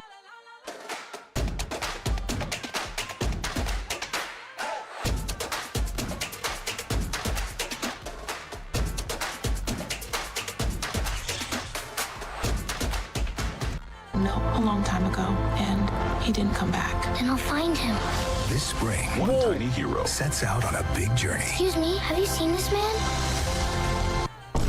Jesus. Okay, Finding Nemo, Finding Daddy, but why is the first place you look a KFC? Your mom told you that he went to get some milk, and so why wouldn't your first thought to be to check the supermarket? Instead, you just think racially and you head straight to a KFC to try find your dad. And then the second choice is to go to the milk store. But why wasn't this your first choice? In a city full of lights, one guy feels smaller than everyone else. 3 inches? Oh my gosh. Sorry! But sometimes, it takes the smallest courage. Bro, just because he's Asian does not mean he has a 3-incher. I am Asian and I have a 12-incher. Bro, why does this guy look like me? He literally is wearing the same clothing as me. I'm wearing black pants as well. He's literally me. He dresses like me, but I do not have a 3-incher like he does. Oh, wow. It's the perfect size for me. Whoa. Okay. This cucumber tastes weird. Okay. You used the wrong cucumbers. I wonder what she used that cucumber for. It's the perfect size for me. So you're telling me this thing can fit all the way up your lasagna and into your body. Let's just measure it out. So this is like this length, and if you put it up here, I mean, that is not fitting. I guarantee that is not fitting. And then you end up tricking your dad into eating your sussy cucumber without even washing it. But why would you even use a cucumber in the first place? Keep cucumbers for salads and use something else that is non-edible so that you don't ever accidentally confuse the cucumbers. You looking for a legend, baby? Lady, what are you doing? Showing you why they call me the GOAT. Oh, whoa, this feels amazing. When a toothless grandma gives a surprise only she can give. The throat of... Whoa, okay, a toothless grandma. Okay, she is the throat goat. She might be the throat goat. I guarantee this is not mayo. I guarantee this is this guy's homemade special sauce. She might actually be the throat goat. I'm actually curious. I want to try it. I don't know if there's a place for me. There's a place for everyone in this world. Whoa. It's perfect. Jeez, okay, you gotta relax. There's a place for everyone in this world, and then immediately takes her into the kitchen. Okay, that is some insane stereotyping. I thought you were gonna take her home, but instead you just make her work in your little sweatshop kitchen. At least you didn't bring her into like some sort of like dishwashing factory or something. This fall from Disney and Pixar, inspired by a true story. She can't see, she can't hear, she can't speak, but she can fly. Bro, okay, Helen Keller. Why the frick would anyone put Helen Keller in a plane and make her be a pilot? But honestly, the probability of Helen Keller, like a blind pilot, flying into the Twin Towers is so little that, like, how could that possibly happen? I think that's pretty much impossible. The odds of flying around the towers are like 100 million times greater than flying into the towers. This fall, Disney and Pixar proudly present... No, I'm stuck. A story about overcoming adversity. Stepson, can you come help me? And finding unusual connections. Here, stepmom, let me try something. Bro, what do you mean by unusual connections? So you're gonna literally connect like a puzzle. And so instead of stepbrother, it's stepson. I mean, bro, how are you stuck? Like, how is your head coming out the other end of a dishwasher as well? That doesn't make any logical sense. Like, how would you design a dishwasher like this?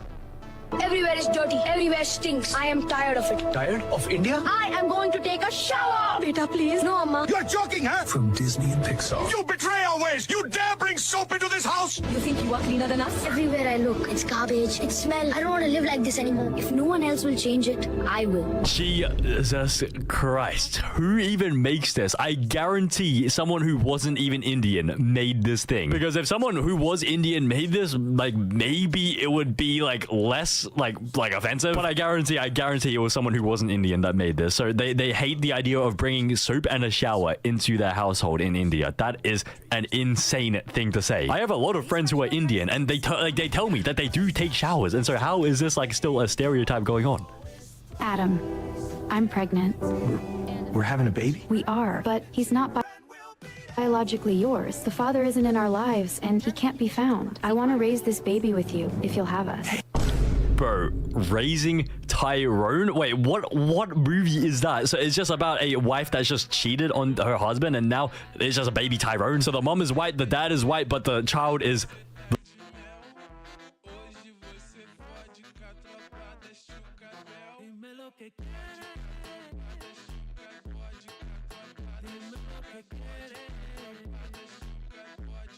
The Prius plug-in hybrid, built on 25 years of electrified experience, now has up to 72 kilometers of all-electric range. Start your electrified journey with the one that started it all. At Lulu, we talk a lot about print on demand because that is what our whole business is based off of, and we know a lot about it. But you might think just books when you hear print on demand. And that's a good thought because at Lulu, we only make books, but books can come in a wide variety of forms and formats. And so today, I'm going to talk to you about 6 ways to use print on demand that you may not have thought of. Number 1 is end-of-year fundraisers. Who doesn't like to raise a little extra funds at the end of the year? Everybody does. And with Lulu, you can create things like cookbooks, calendars, notebooks, journals, planners. All of these can make really great content that can help you raise money at the end of the year. Something really cool that I've seen at Lulu is communities coming together to make cookbooks or calendars to support specific causes that are important to them. At Lulu, we make this easy. You can set up a payee for the organization you are raising money for, and money can go directly to them so you don't have to worry about it. Number 2 is delight your customers and maybe even your employees. You can use Lulu to make really nice custom planners, notebooks, or journals for VIP clients, or even your employees. Reward your employees with a custom notebook or journal, planner, calendar, any kind of print product to let them know they're doing great. Or maybe you are a contractor or a designer, or you're working with a client through a long-term project. A post-project gift can be a really fun way to celebrate the end of that project. Remember how silly your bathroom looked with carpet? Look at it now! This could also work for design iterations for ad campaigns or logos or any other graphic design you might be working on. Number 3 is a quarterly magazine. You know, I feel like in this digital world that we live in, more and more people want that tactile feel of an actual physical product, and magazines are a great way to offer that. So you can highlight trends or wins of your season or year with a beautiful magazine. I remember when my mom made me tear down my Tiger Beat NSYNC wall. You can recreate that with your very own magazine. Magazines are cool, bring back magazines. Number 4 is daily prompts or reflections. One of my favorite projects that I have seen on Lulu is a gentleman who every year makes a book of all of his favorite quotes from the previous year. I love that idea. I think I will start doing it myself. You can do it too, but this is a really cool way to use print on demand. You don't have to buy multiple copies. You can create a project and just buy 1 copy for yourself. Number 5 is content monetization. So if you find yourself in the influencer industry, then probably a lot of your content is digital. But what if we find ourselves in the worst case scenario of not having Wi-Fi? How are we gonna interact with your content then? We can't. unless you use print on demand to make a book. Think about all the new places around the world that you can reach with Lulu's global print network. Take your best posts or content or blog or newsletters and put them into print. Physical media is making a comeback. I bought a cassette the other day. I don't know how I'm ever gonna listen to it, but I'm just happy that it's there. Number 6 is yearbooks. So if you work for a school, then obviously you know that yearbooks can be very expensive, and using print on demand can be a very cost-effective approach to making yearbooks. But they don't just have to be for schools. Maybe you make a yearbook for your company, and before you take that nice winter break, you can pass it around the office and people can write things like, "Stay sweet," or "You're really cool," or "Hey Pamela, I know that you're taking my lunch and I also know you have a nut allergy, so tread lightly." Bonus, you can also use print on demand to create custom projects. So we did a whole video on this, so go check it out.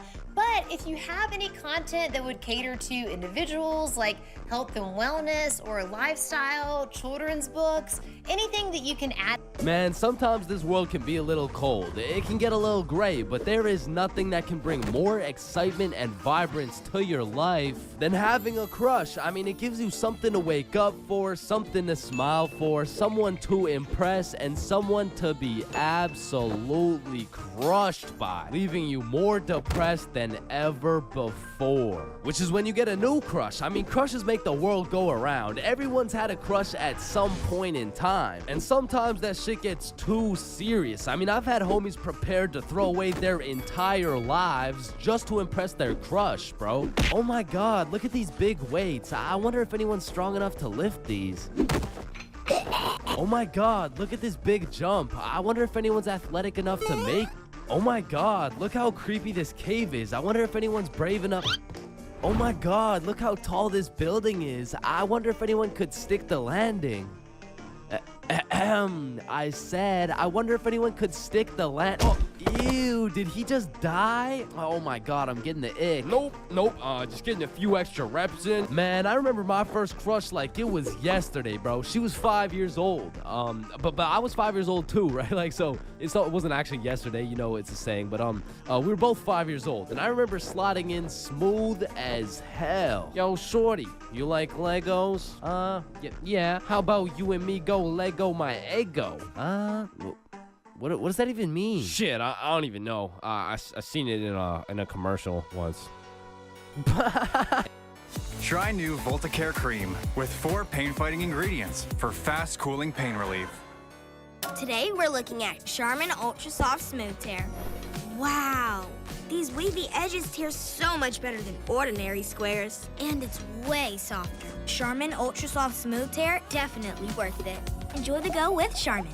And after that day, me and Rose hung out all the time. We'd be playing Legos, we'd link up at recess, and I couldn't help but let her know how I truly felt. Hey Rose, I like you. Oh, I like you too. And that shit had me thinking, damn, this life shit is easy as hell. I'm barely 5 years old and I already got a wife to raise my kids. Little did my dumb ass know life wasn't all sunshine and rainbows, cause when I came to class the next day, I saw Rose playing Lego with another dude. And that was the day I realized crushes cause nothing but pain, especially before high school, because let's just think about the 3 possible outcomes. 1, you have a crush on this girl and you decide to tell her, because what's the worst that could happen, man? You guys are right.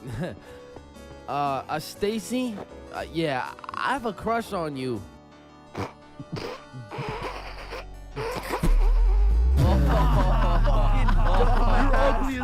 Or 2, you never build up the courage to tell her and end up watching your crush sit in a tree with the faster kid who had the light up Skechers and the Charizard EX. And we all know what happens when Stacy and Jimmy are sitting in a tree. Or outcome 3, you confess to your crush and it's the perfect scenario. I like you too. Now you've officially started your first middle school relationship, which is probably the worst outcome of all, bro. Because now you've been sentenced to 14 days of relentless cringe and countless awkward scenarios. And I say 14 days because that shit's lasting 14 days max, bro. Hey, Stacy, do you want to be my girlfriend?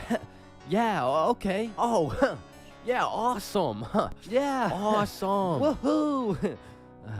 So do you want to like hold hands or something? Yeah, sure. So, Stacy, I've been thinking. I don't think this whole thing's gonna work out. Oh, okay. It's not me. It's you. Oh. Wait, what? Yo, fuck my ass, bro. Or what's even more tough than having a crush in middle school is having a crush on a fictional character, bruh. Because it's like you'll just be chilling, watching some Teen Titans, eating cereal or whatever. All of a sudden, your crush is kissing other dudes right in front of you, and you can't even do shit about it. I remember back in my day, I was down horrendous for Lola Bunny, bruh. And I really don't know how I feel about admitting my attraction towards a 2D cartoon bunny, but you gotta remember, this was in the past. Like, this was at least at least 2 months ago. And maybe I'm tweaking on this one, but the red fish from Shark Tale, bro, she was different, bro. And her name, I think it was Lola as well. Shit, maybe I just like cartoon girls named Lola or something.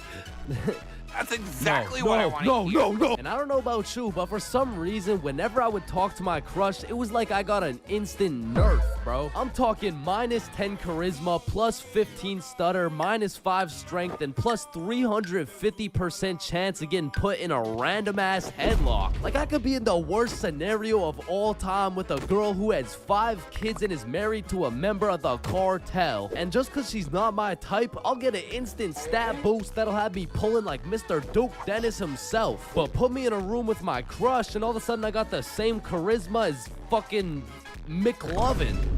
Hi. It's 10:33. What? AM. Like in the morning. Like I'm saying, it's 10:33 in the morning. Fuck. And on top of your crush turning you into McLovin, it also leaves you open to the inevitable pain of being embarrassed in front of your crush. And man, let me tell you, there is nothing quite like it. It was a beautiful sunny day and I was in grade 2 wearing my favorite bright blue basketball shorts in math class, gazing out the window at those shiny old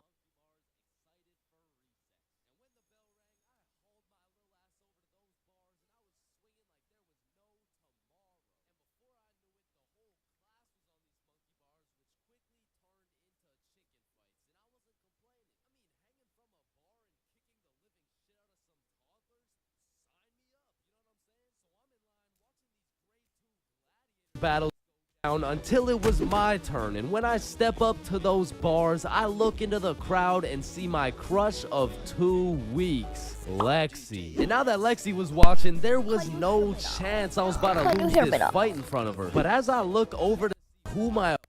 Can you hear me now? Okay, good.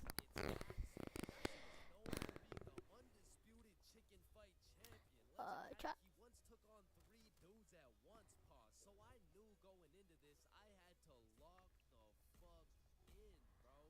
We have a total of 2 hours left. What, an hour and 50 minutes. Chat, what do you want to do? Nah, I really just don't know fancy.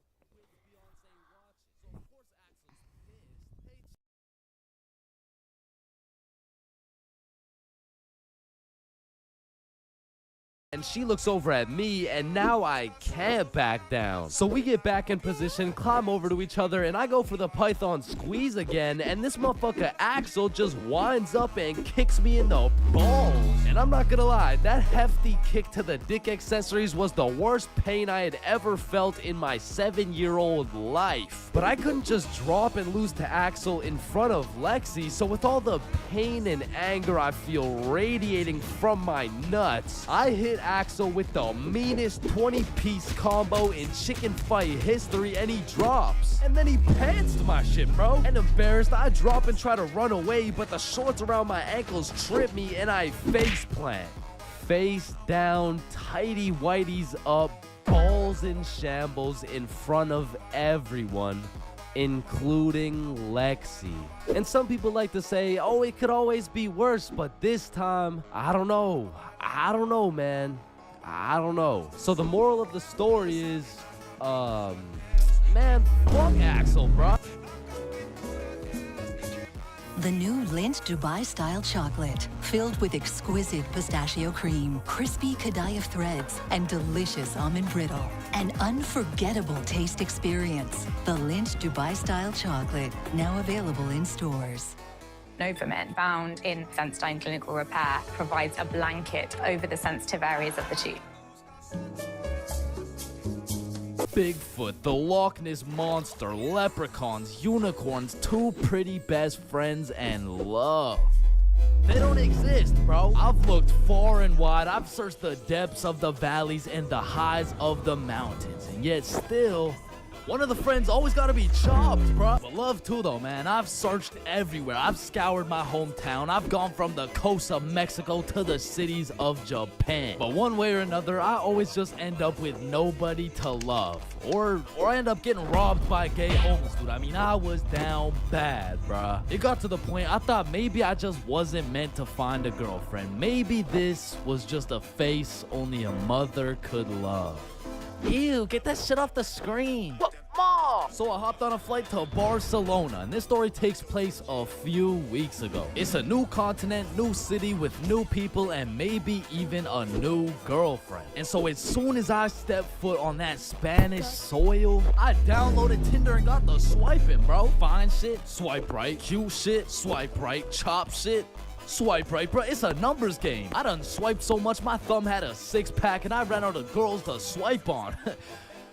But shit, I mean, it's a numbers game. And since I pulled up solo dolo, I went and checked into a hostel. Now, if you don't know what a hostel is, it's pretty much like a little hotel, except you share your room with like 6 other motherfuckers. But to be fair, you save a lot of money. And I low-key don't mind sleeping with some random dudes if it means I get some extra change in my pocket. You know what I'm saying?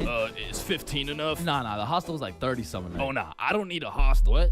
Wait, no, not like that, bro. Anyway, sleeping in that hostel was fucking crazy, bro. Like, first night I got there, I hopped in my little twin bunk bed and closed the curtains, and everyone was like, all right, good night, boys. Good night, gang. Love you, motherfuckers. Love y'all, motherfuckers.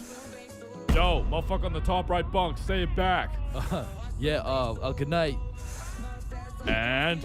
I love you. Love you too, bro. Lights out. So the sun came up and my ass didn't get a drop of sleep. But regardless, I got out of bed, got some coffee, explored the city, hit the beach, got some food, all the normal shit you do when you're in a new city. But after a long day of tourist shit, I went back to my room. I went back to our room. I hopped in my little bunk bed and prepared myself to open up Tinder after letting that shit cook for a solid 24 hours. And when I opened that shit up, yo, I got 28 matches. Yeah, thank you, bro. Thank you, man. Yeah.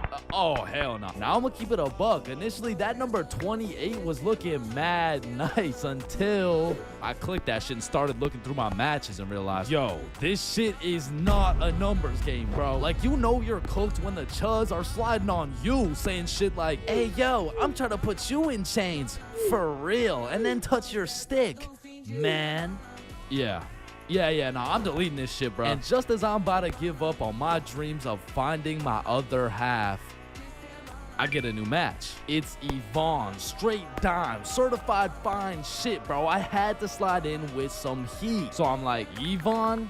Nah, more like King Von, because I'm trying to take you to the O of marriage. Now that would be a crazy story. Opening bracket featuring Lil Durk, closing bracket. And before I send her some absolute bullshit like that, she hits me with a, hey. Oh, you know, nah, that works. What's up? How are you? Great, how are you? And we end up having a marvelous conversation. We share a bunch of beliefs, perspectives, and above all, we got the same taste in music. So I'm like, you free tomorrow? Yeah, I'm free tomorrow. What's your favorite food? I'm a drinks type of girl. Say less, I know a place. I don't know shit. I literally just got here, bro. Okay, see you tomorrow. And just like that, I just got myself a date. I'm coming. Nah, you can't come. It's my date, bro. Oh, hell no. So that night, I did a little research and found the coolest bar in Barcelona. But when I went to make a reservation online, they only do in-person virtual queues. So instead, I went to sleep. Ever heard of beer cooling? So the next day, I woke up with some pep in my goddamn step. I looked at some fire architecture. I hit a mean leg day, ate some gas Spanish food, and before I knew it, it was time to get ready for my date. So I hopped in the shower, put on my toughest fit, sprayed on a little Valentino, hopped into Uber, and arrived at the bar 30 minutes early. So this way, I could join the virtual queue in order to get into the bar at 9 p.m. sharp. So I'm waiting outside and Fine Shit messages me like, yo, I'm gonna be a little bit late. I'm still doing my hair. And I'm all like, that's no problem. I know some people. I can make some calls. Don't worry about it. So I walk up to the security out front like, yo, so Fine Shit says she's gonna be a little bit late. Can I change the time or something? Nah, bro, just rejoin. I bet. So I rejoin, go sit outside and wait, and then I get another text message. I'm so sorry, but my makeup took longer than I thought, so I'm gonna be a little extra late. So I walk up, rejoin the queue, and security's like, yo, what's going on? It's nothing. Fine Shit's makeup took a little longer than expected, you know. Hey, listen, man. This Fine Shit of yours, you sure she's even coming? Nah, yeah, nah, of course, that's Fine Shit, she's coming. So I go back and sit down outside, but looking back, I definitely gave her the benefit of the doubt, but that was her first red flag. So now it's about 9:40 p.m. and I get a text message from Yvonne that reads, I'm here. So I go to link with Yvonne for the moment of truth, whether or not I'm about to go on a date with Fine Shit or 50-year-old and neck-bearded catfish shit. And fortunately for me, no catfish. James. Yo. Hey. What's up? Now, the virtual queue still had 10 minutes before we could get in, so we go and sit down outside and have a little chat. And it's a great conversation. We got a lot to talk about, and the vibes are there. So you could travel to Barcelona alone. What do you do? Is it daddy's money? Yeah, it's daddy's money. Ah, okay, interesting. But I'm daddy. Yeah, no, I need to drink some alcohol. Yeah, nah, me too. me too. My phone beeps and it's our turn to go inside, but this is no regular bar. So I'm like, yo, just follow me. So we enter this pastrami shop. I open the fridge, we go inside, and we go through this tunnel that leads us to the bar. We order our drinks and continue talking. Okay, so if it's not daddy's money, then what do you do? And so obviously, I just told her, like, OnlyFans. You're lying. I am dead ass serious. My meat is all over the worldwide net. What? No way. Show me.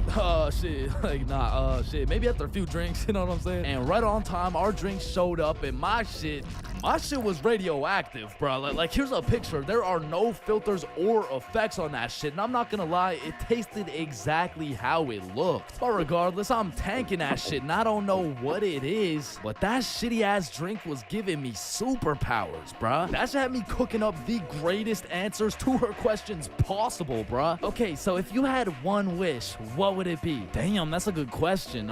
Shit. Okay, if I had one wish, period cramps. What? I would rid the world of period cramps, man. I hate the fact that they exist. Just even thinking about it, like, ooh, they sure do get me riled up, man. I hate them. Wait.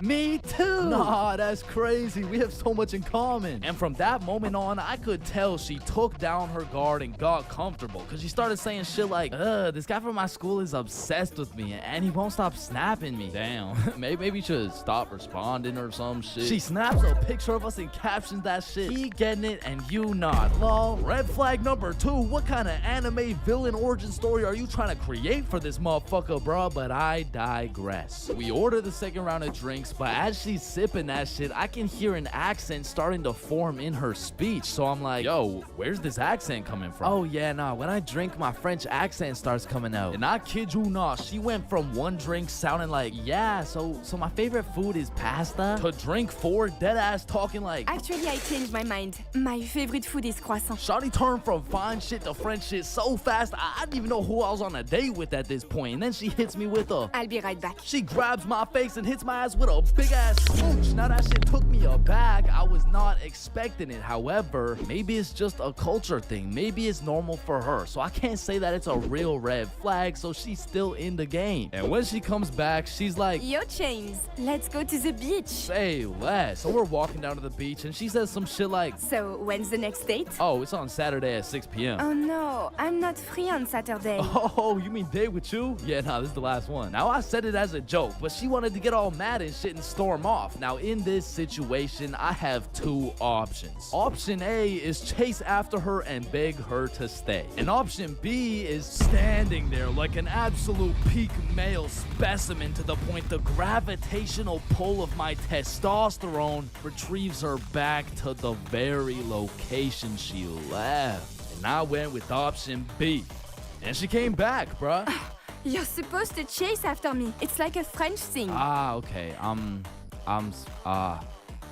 not French, bro. So we continue with our walk, and I'm cracking jokes, entertaining her and shit. But honestly, that little stunt shorty pulled back there was red flag number 3 for me, bro. So at this point, I'm not in it for the game of love. I am simply just in it for the love of the game, bruh. So we arrive at Barceloneta Beach. We sit down, and at this point, it's about 1 a.m., but we're still chatting, having a good time. But out of the corner of my eye, I see a man hooded up walking towards us from the darkness. And as bro's approaching, I'm ready for anything. I'm getting ready to take a stand, throw some hands, get in the sand. Should I even go band for band? But if this dude gets any closer, I'd be damned. And this motherfucker hits us with a drive-by compliment. You have a very beautiful girlfriend. Oh, thank you.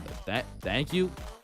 Damn, do you think he'll find a girlfriend beautiful like me? Yeah, nah, he seems like a great dude. I'm sure he could find somebody. What? I said, yeah, nah, he seems like a nice fella. This girl slaps the shit out of me and says, You're supposed to say nobody's as beautiful as me. Bro, in this moment, I had never been so unattracted.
Cats say meow. This See something wrong. You know, you can't. Come on. You know, you can't fall down the stairs.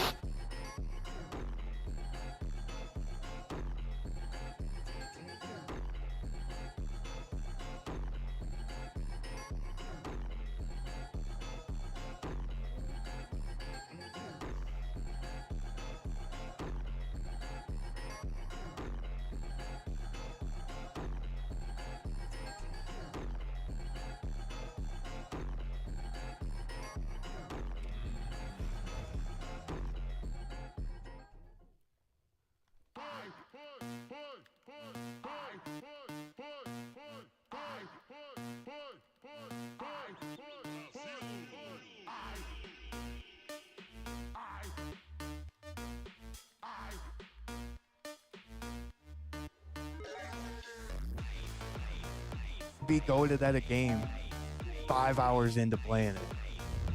We've played this game for 3 hours. It's okay, we're not good.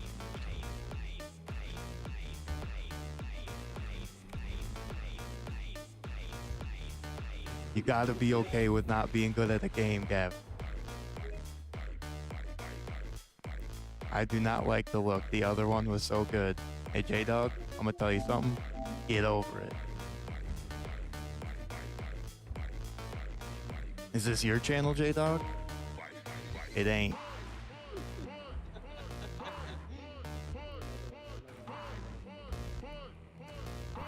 My boy.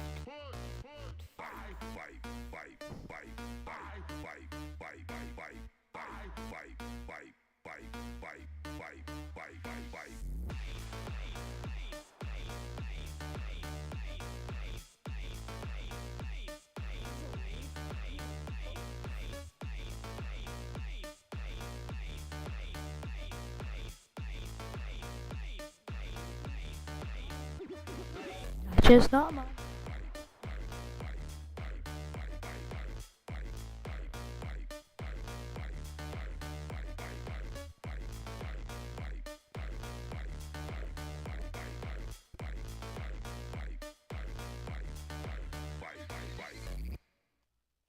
Apparently you can go from 0 to a complete site in just a single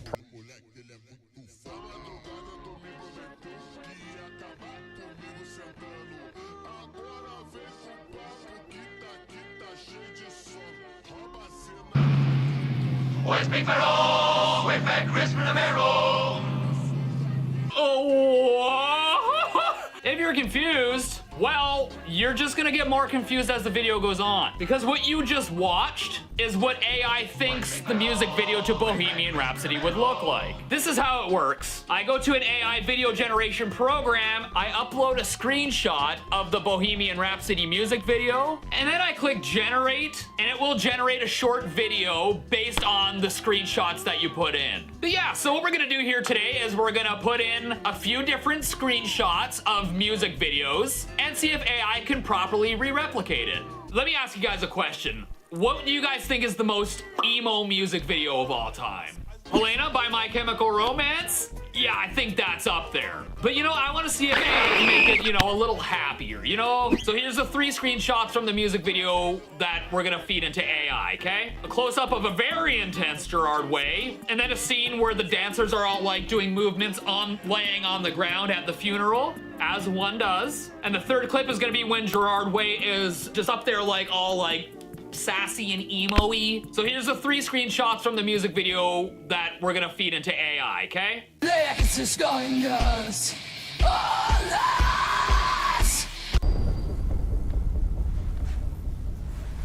Oh! Where did our singer go?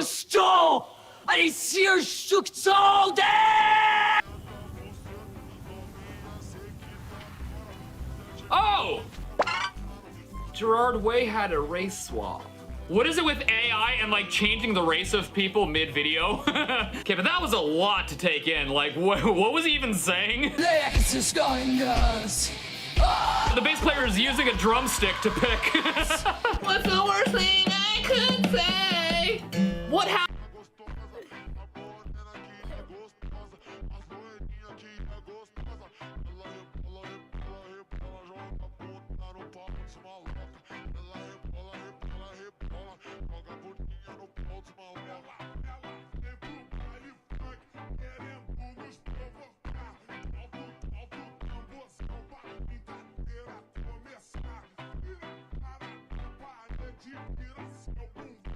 Bad logos aren't always a bad thing because they sometimes get more attention than good logos. But when I was 13, I didn't know this. And just like every other kid, I wanted to start a clothing brand. But I couldn't because my design skills sucked. But now at 42 years old, I realized that it's actually still possible to do this. But only if I can create such a horrible design that people literally cannot ignore it. And so today, I wanted to put ChatGPT against Google Gemini to see which chatbot is the worst at redesigning famous logos. And then I'm going to use the winner to help me fulfill my dream of creating the worst t-shirt of all time. So we're going to start with a logo that's pretty hard to mess up, and I'm going to use ChatGPT first. So I asked ChatGPT for a 3-step plan for how to ruin the McDonald's logo, and straight off the bat, I could already tell it was going to look terrible. What the Sigma? So in step 1, they said to replace the golden arches with an awkward jagged shape and use a brown background with neon text. But there was just one problem. What's an awkward jagged shape? Let me ask ChatGPT. So I asked ChatGPT to clarify, but all it did was write an entire essay like an actual nerd. I ain't reading all that.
Authentic flavors prepared the traditional way, right here in Canada.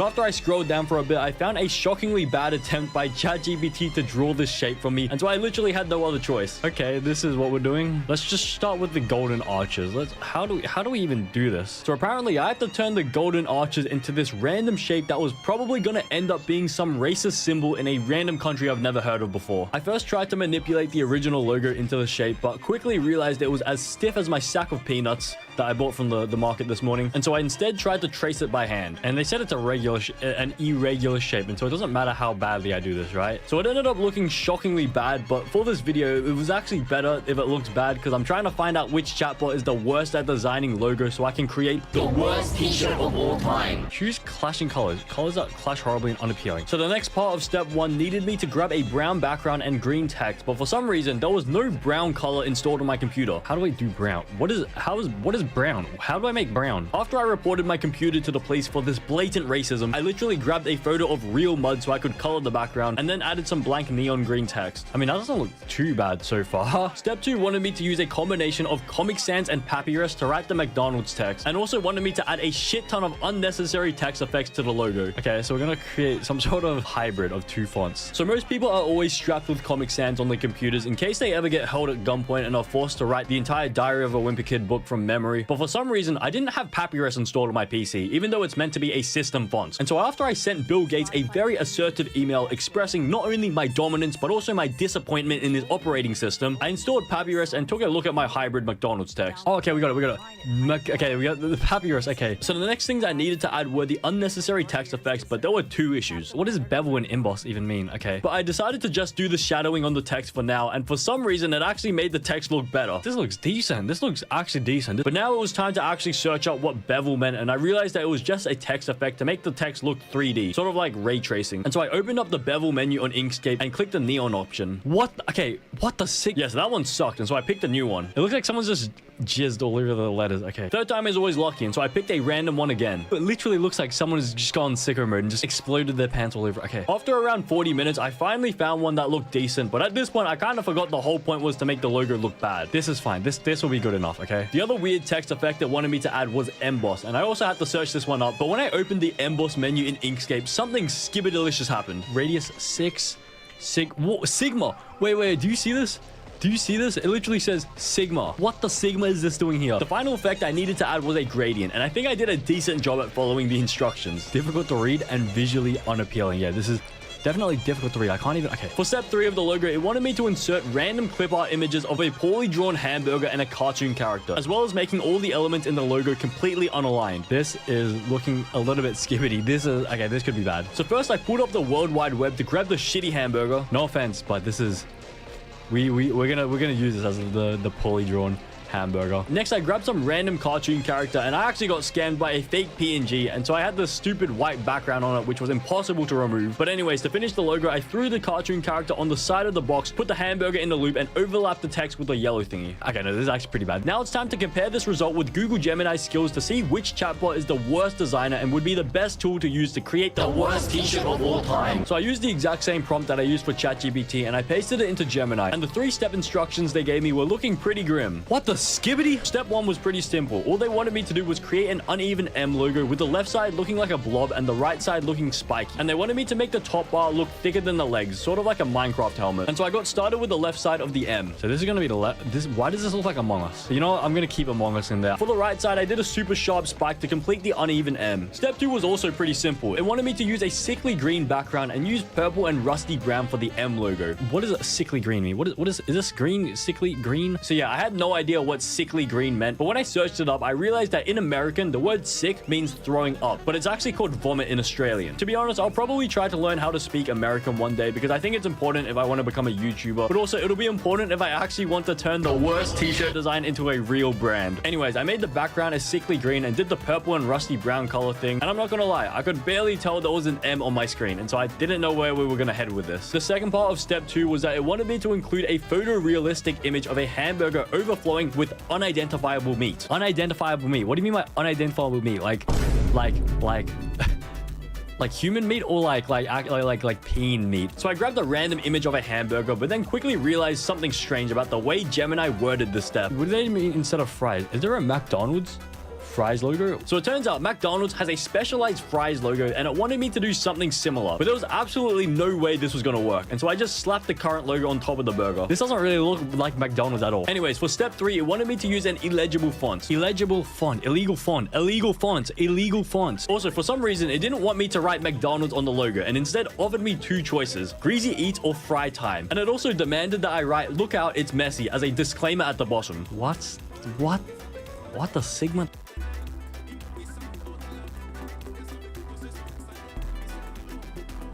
DevGovOps stands for Development, Governance, and Operations. It's a framework for building software fast and responsibly, keeping it secure, compliant, and audit-ready at every step. Think of it like adding traffic lights to a busy highway. DevGovOps builds those rules of the road right into the development process by integrating governance into the entire software development lifecycle. This ensures things like security risks, license issues, and compliance requirements are automatically checked inside the CI/CD pipeline through to production. In short, DevGovOps shifts governance and oversight from a post-build view into a fully integrated end-to-end approach. That means fewer surprises, fewer slowdowns, and cleaner releases. Teams get the speed of DevOps with the reliability of strong governance, risk management, and compliance all working together. DevGovOps keeps software fast, secure, and compliant from start to finish.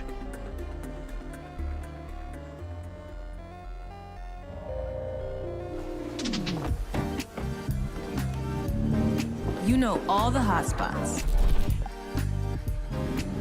and the cold ones. Own it with the Chevrolet Trax. Gemini specifically wanted me to use a dripping font and it suggested Bloodlust, which I downloaded and used to write the text. There's a difference between bad, like a bad logo, and like a cringe logo. This is kind of cringe. So it looks like this is the new McDonald's logo.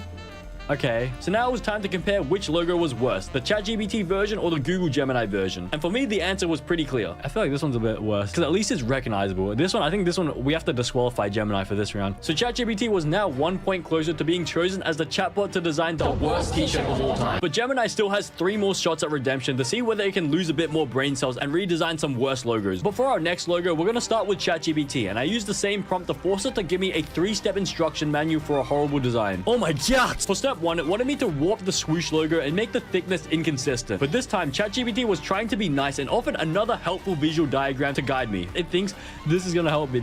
I don't know what this means. And so I decided it would be best to draw the swoosh by hand so I could accurately follow step 1. You know what?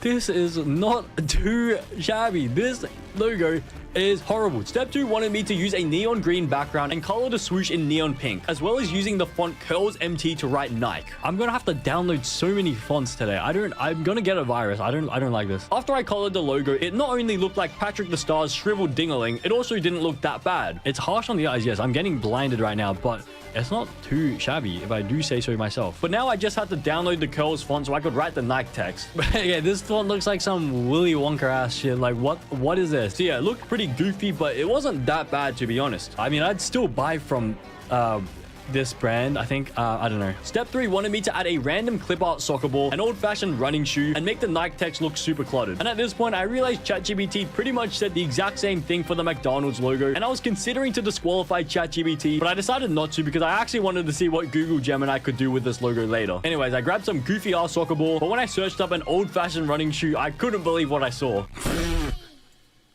Oh my, what the hell? What are these? What are those? What are those? So I arranged these pictures around the logo horribly and I chucked the Nike text over the entire swoosh so that you could barely even see it anymore. I mean, the colors are not too bad, but this is like... Why does it want clip art and stuff? That's okay, interesting. What are those? So now it was time to see whether Gemini would be able to do a worse job than ChatGPT at redesigning the Nike logo. Oh my Sigma! In step 1, I needed to break the swoosh into fragmented pieces with an inconsistent thickness throughout. And so to achieve this effect, I traced the swoosh with super sharp lines and cut it into several pieces. Okay, so I think this is a bit... I think this is jagmented enough. And at this point, the swoosh actually looked kind of good, but that's not what we're trying to do. We're trying to see which chatbot is the worst at designing stuff so I can use one of them to create the worst ship of all time. And so I completed the final part of step 1 and made each part of the swoosh a different thickness to the point where there was a glaringly obvious problem. So this is very unrecognizable right now, but that's literally what the instructions told me. And so I had to move on to step 2, which wanted me to ditch the entire swoosh. Wait, but you told me to make a swoosh. What? Okay, what was the point of that? And instead, it wanted me to use a symbol that had no relation to sports, and my mind immediately went to hell. Okay, I have an idea for a symbol I could use, but it's going to offend everyone. It's going to offend an entire nation of people, an entire okay. So yeah, I had to scrap that idea, but luckily Gemini suggested that I could use a wilting flower instead. So I went on Google and found some random photo of a wilting flower to use for the Nike logo, which I started to realize was kind of stupid, but I had no choice. Step 2 also suggested that I use beige and pale yellow for the color scheme, and so I made the flower yellow and the background beige. But there was another issue. What is it? You can bet. Okay, is this really the Nike logo? So we're really not going to use this. This is why I spent so long making this. But I was annoyed that they didn't let me use this logo, and so I put it in the corner anyways. Step 3 required me to use another illegal font and also wanted me to replace the word Nike with either fizzle or snog. What is snog? That sounds like a racial slur for some reason. But at first, I had to find a font, and so I asked Gemini to suggest a font that I could download from Google Fonts, and it literally suggested a font that didn't even exist. Black Sword is not even on Google Fonts. But the alternative font it suggested actually worked, and so I downloaded it and wrote the text with it. But I actually completely forgot that I was meant to write snog instead of Nike, and so that's my bad. That's my bad. This is really not too bad. It's literally just a beige background with some random dead flower and then Nike in script font and then this random geometrical art here. But now it was time to compare the two chatbots and pick a winner for the worst design. So I think it's pretty obvious which logo is worse. I'd probably say, to be honest, the Gemini logo sucks. What is this wilting flower? And it made me get rid of this logo. I spent so long working on it. So now the points were even at 1-all, and at this point I didn't think there was a clear winner yet for which chatbot was the worst at design, and so I moved on to the Starbucks logo. So I asked ChatGPT for a 3-step design instruction for a horrible version of the Starbucks logo, but straight off the bat it tried to give me a visual diagram for what the final product might look like. What is this? I can't understand this. How does this help? This does not look like anything. But what I could understand was step 1, which wanted me to distort the mermaid to make her look grotesque with an unsettling expression. And so I knew I had to use some sort of warp tool, but the problem was that I didn't really know how to use it properly. I feel like nothing I do will make this person look bad. But around 30 minutes later, I think I figured something out. Like, make it super long. Okay, what is this? Whoa, wait. What if I just keep dragging the face down? What if I keep dragging it? How far can we go? What if we, like, somehow flip the logo inside out? And so I started warping the mermaid into itself to create some sort of monstrosity. You know what, we're actually onto something. But then I got a little bit carried away and started warping the mermaid so much that the face was no longer recognizable. But in the process, I actually discovered a hidden Easter egg within the Starbucks logo. Why is there an M here? What is this? What is this M? I'm kidding. The M was just from the TM bit, but this just shows how much I warped the original logo. And so I finally decided to stop warping it and work on the unsettling facial expression instead. Okay, I've somehow made the face upside down. You know what this should do for now? I think this should do for now, okay? You know what? I'm gonna give it some fresh eyes here. Okay, so this is the unsettling expression, okay? Maybe we should flip this. Let's flip this upside down. Okay, this is a little bit creepy. This is definitely slightly unsettling. The last part of step 1 was that it wanted a chaotic outline for the logo instead of a clean circle, and so I drew a perfect maple leaf. Okay, so this is definitely a chaotic outline.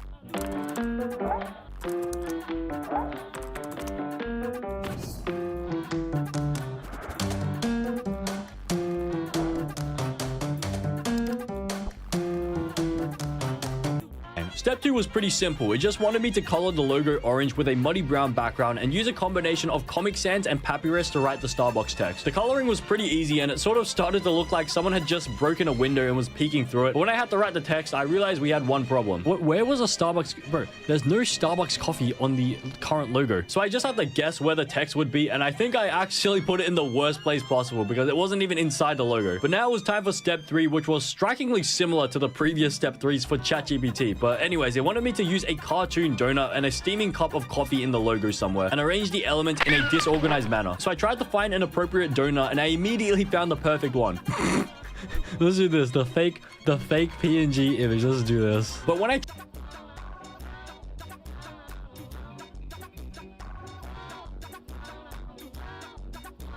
When I was a chunky little pre-puberty 16-year-old boy, I got a $40 Party City Spider-Man costume, and I thought I was the coolest guy ever in the world. I was so confident, in fact, the day I put it on for the first time, I had the genius idea of walking to my local gas station. wearing the costume. I put on the suit, sweatpants, my $20 Walmart shoes, and headed over. I looked ridiculous. A chunky Spider-Man with sweatpants on and full confidence walking to a gas station. A few people drove by me and yelled, "Hey, Spider-Man!" And my confidence was boosted even more. For some reason. Then I walked into my gas station and, "Sir, take off the mask. Sir?" "But I'm Spider-Man." "Sir, take it off now. Take it off!" So then I walked home. I can't believe that guy thought I was gonna rob that place. I mean, I was dressed as Spider-Man. If I was gonna rob it, I'd dress up like Brody Animates. Hey. When I was a chunky little pre-puberty 16-year-old boy, I got a $40 Party City Spider.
Fuse is Canada's #1 iced tea, but there could still be some who haven't tried it yet.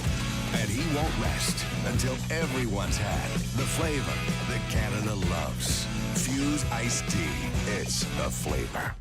I'm 2 days into Belgium, building my defensive line. There's this guy, let's call him Britain, says to move back past the Rhine, but it doesn't really sit with me quite right, cause I just can't match his naval might, and I just keep thoughtlessly throwing soldiers at the French lines in the middle of the night. I wake up under fire, and I wake up really cold, and I wake up in the mire, see my food's all turned to mold. See, I don't like fighting France, but must obey as I've been told, so I just shoot around and keep my head down and hope our lines will hold. And Austria keeps telling me that I'm doing so well. I try to trust him honestly, I find it hard to tell. If I need guns or I need bombs, I try my best to remain calm. Tell myself, I say out loud, it's fine, I'll figure it all out. I tend to forget my empire is quite young. In a way, this war of mine has only just begun. I've got time. I've got time. I'm 2 days into Belgium and I know I crossed a line, cause that guy that we called Britain's now an enemy of mine. My allies say I'm crazy, said I took it way too far, cause France was secret friends with Russia, now I'm in a two-front war. I'm only 2 days into Belgium and my front lines are a mess. There's just so much that I want to rule that I have not ruled yet. There's just so much land I want to take and there's been so much death. Paris is so far away, it's easy to forget that all my useless allies think that I'm doing so well. I try to see it honestly. Honestly, this war's a living hell. If I've done wrong or I've done right, I need to rest after each fight. They said retreat, I said alright. I think I won't, I maybe might. I probably should just take it slow, but battles rage and I must go. The one thing that's important above everything else is to learn not to trust Italy when the war drums start to swell. I try believing when I say, if it's meant to happen, it'll happen anyway. I'll be fine. I've got time. I've got time.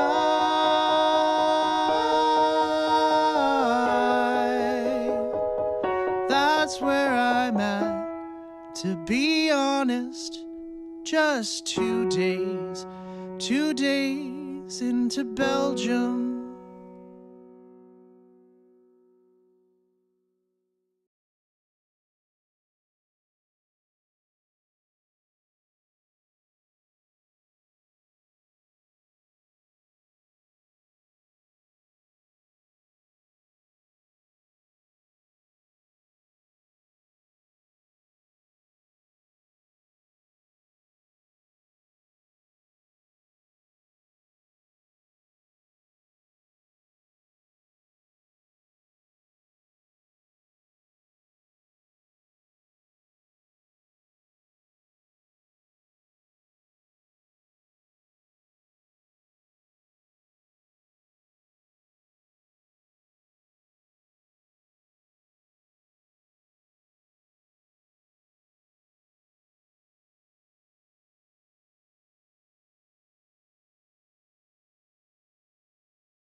Okay, chat, I am back.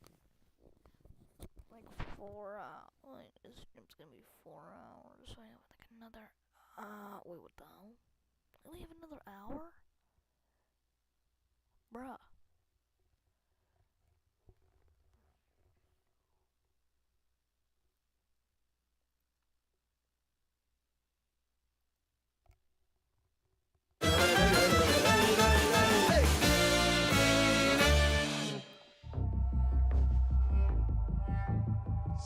Does no one know who they're dealing with? Think I'll let it go, forget and forgive. The rage in me is terminal. There's no remedy but to burn them all. I still got a job to do, my mission's incomplete. Only a traitor could consider making peace. The princess has to pay for what she did that day, for what she took away. Storms coming, I can see the clouds. No running's gonna save you now, and heart rate is gonna fall down like gravity, like gravity. Eye for an eye, sis, you won't be a dead. Blood and max, blood gonna get my hands wet. The flood's coming, now you can bet on tragedy, like gravity. You think your hell is... Let's put on some tunes. What you gonna do to me? Confrontation ain't nothing new to me. This sucks. Put on some Canadian music. No, I'm riding shotgun, so I gotta choose the music. That doesn't make any sense. I'm the one driving. I'm doing all the work. Who listens to this crap? Put Kendrick back on. Crap? Celine Dion is a 5-time Grammy winner and Canadian icon, you asshole. Come on, man, I don't want to listen to this garbage. We always do what you want to do. Let's do what I want to do for once. Come on, stop. Come on, keep your eyes on the road. Listen to that garbage. What are you doing? You're gonna make me crash. You're not following road trip rules, man. Come on.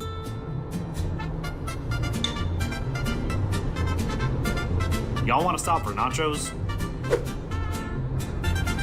Yes. Get over! So this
Let's put on some tunes.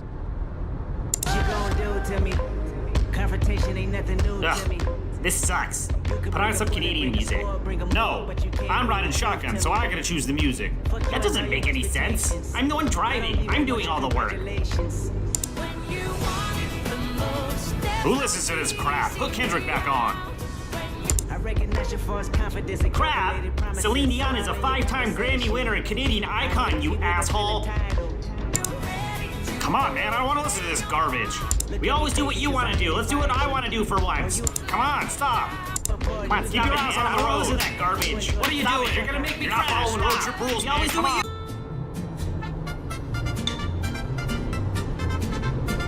you... Y'all want to stop for nachos? Yes. Let's put on some tunes. You gon' do to me? Confrontation ain't nothing new to me. This sucks. Put on some Canadian music. No, I'm riding shotgun, so I gotta choose the music. That doesn't make any sense. I'm the one driving. I'm doing all the work. Who listens to this crap? Put Kendrick back on. I recognize your false confidence and crap! Celine Dion is a 5-time Grammy winner and Canadian icon, you asshole. Come on, man, I don't want to listen to this garbage. We always do what you want to do. Let's do what I want to do for once. Come on, stop. Come on, keep your ass on the road. Listen to that garbage. What are you doing? You're gonna make me crash. You're not following road trip rules. We always do what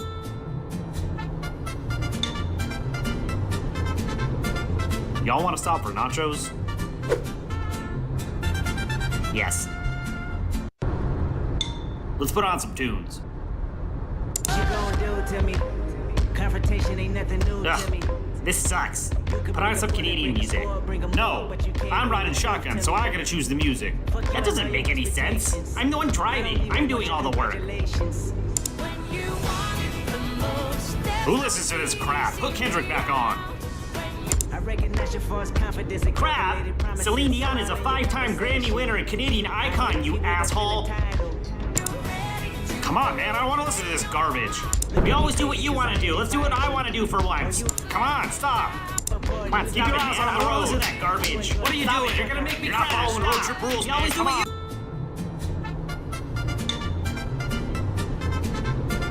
you... Y'all want to stop for nachos?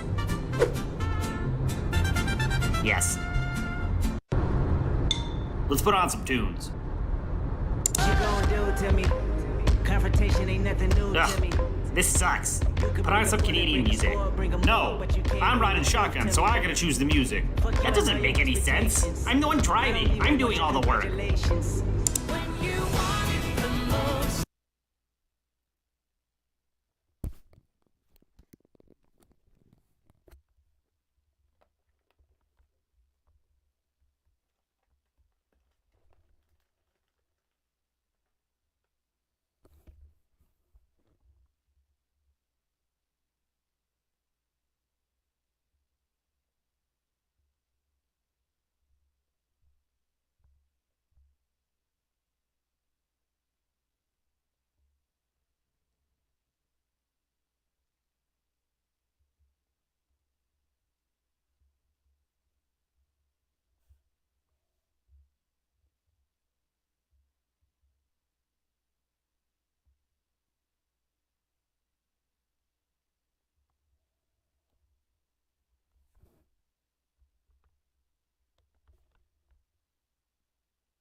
we still got another half hour, bro.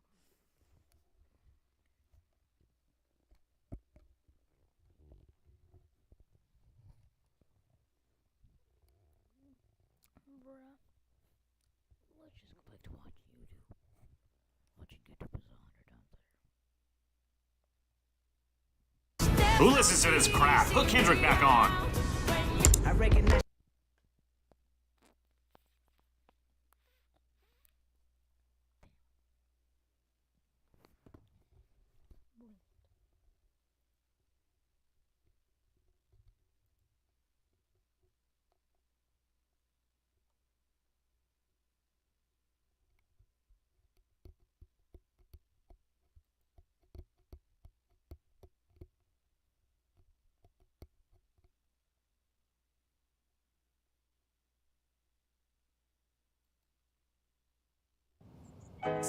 The way you see an idea in your mind and shape it into something that could only come from you.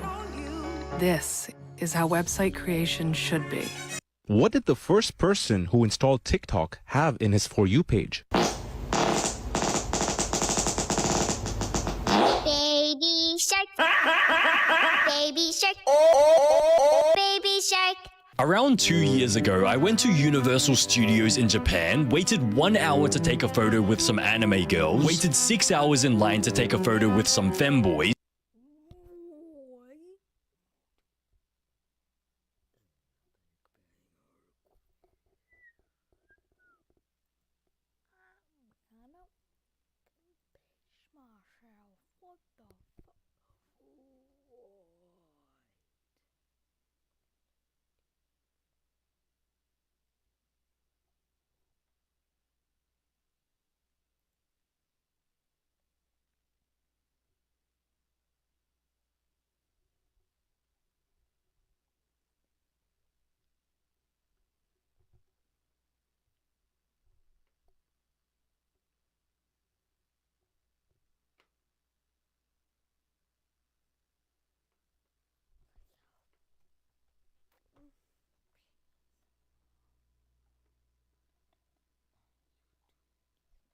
What the fuck? Blah blah blah.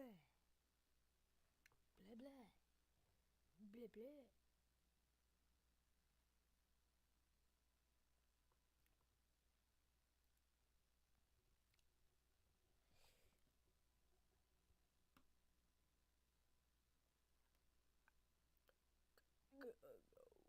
Whoa. Oops. Oops. Oops, guys. Oops, I hit it.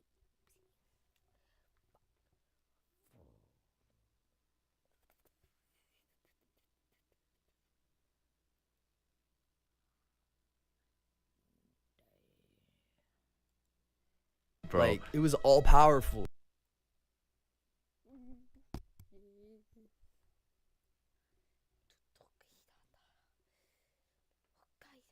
All right, bro. You and I have ran a lot of two-mans in our time. Yeah. And we know that sometimes I got to take one for the team. Sometimes you got to take one for the team. Yeah. Bro, do you remember the time where we both took one for the team? Yeah, that was like a different type of hunger. It was, bro. Either you hungry or you not, twin. That was probably like, what was it, 2 years ago now? Almost. Yeah. Yeah.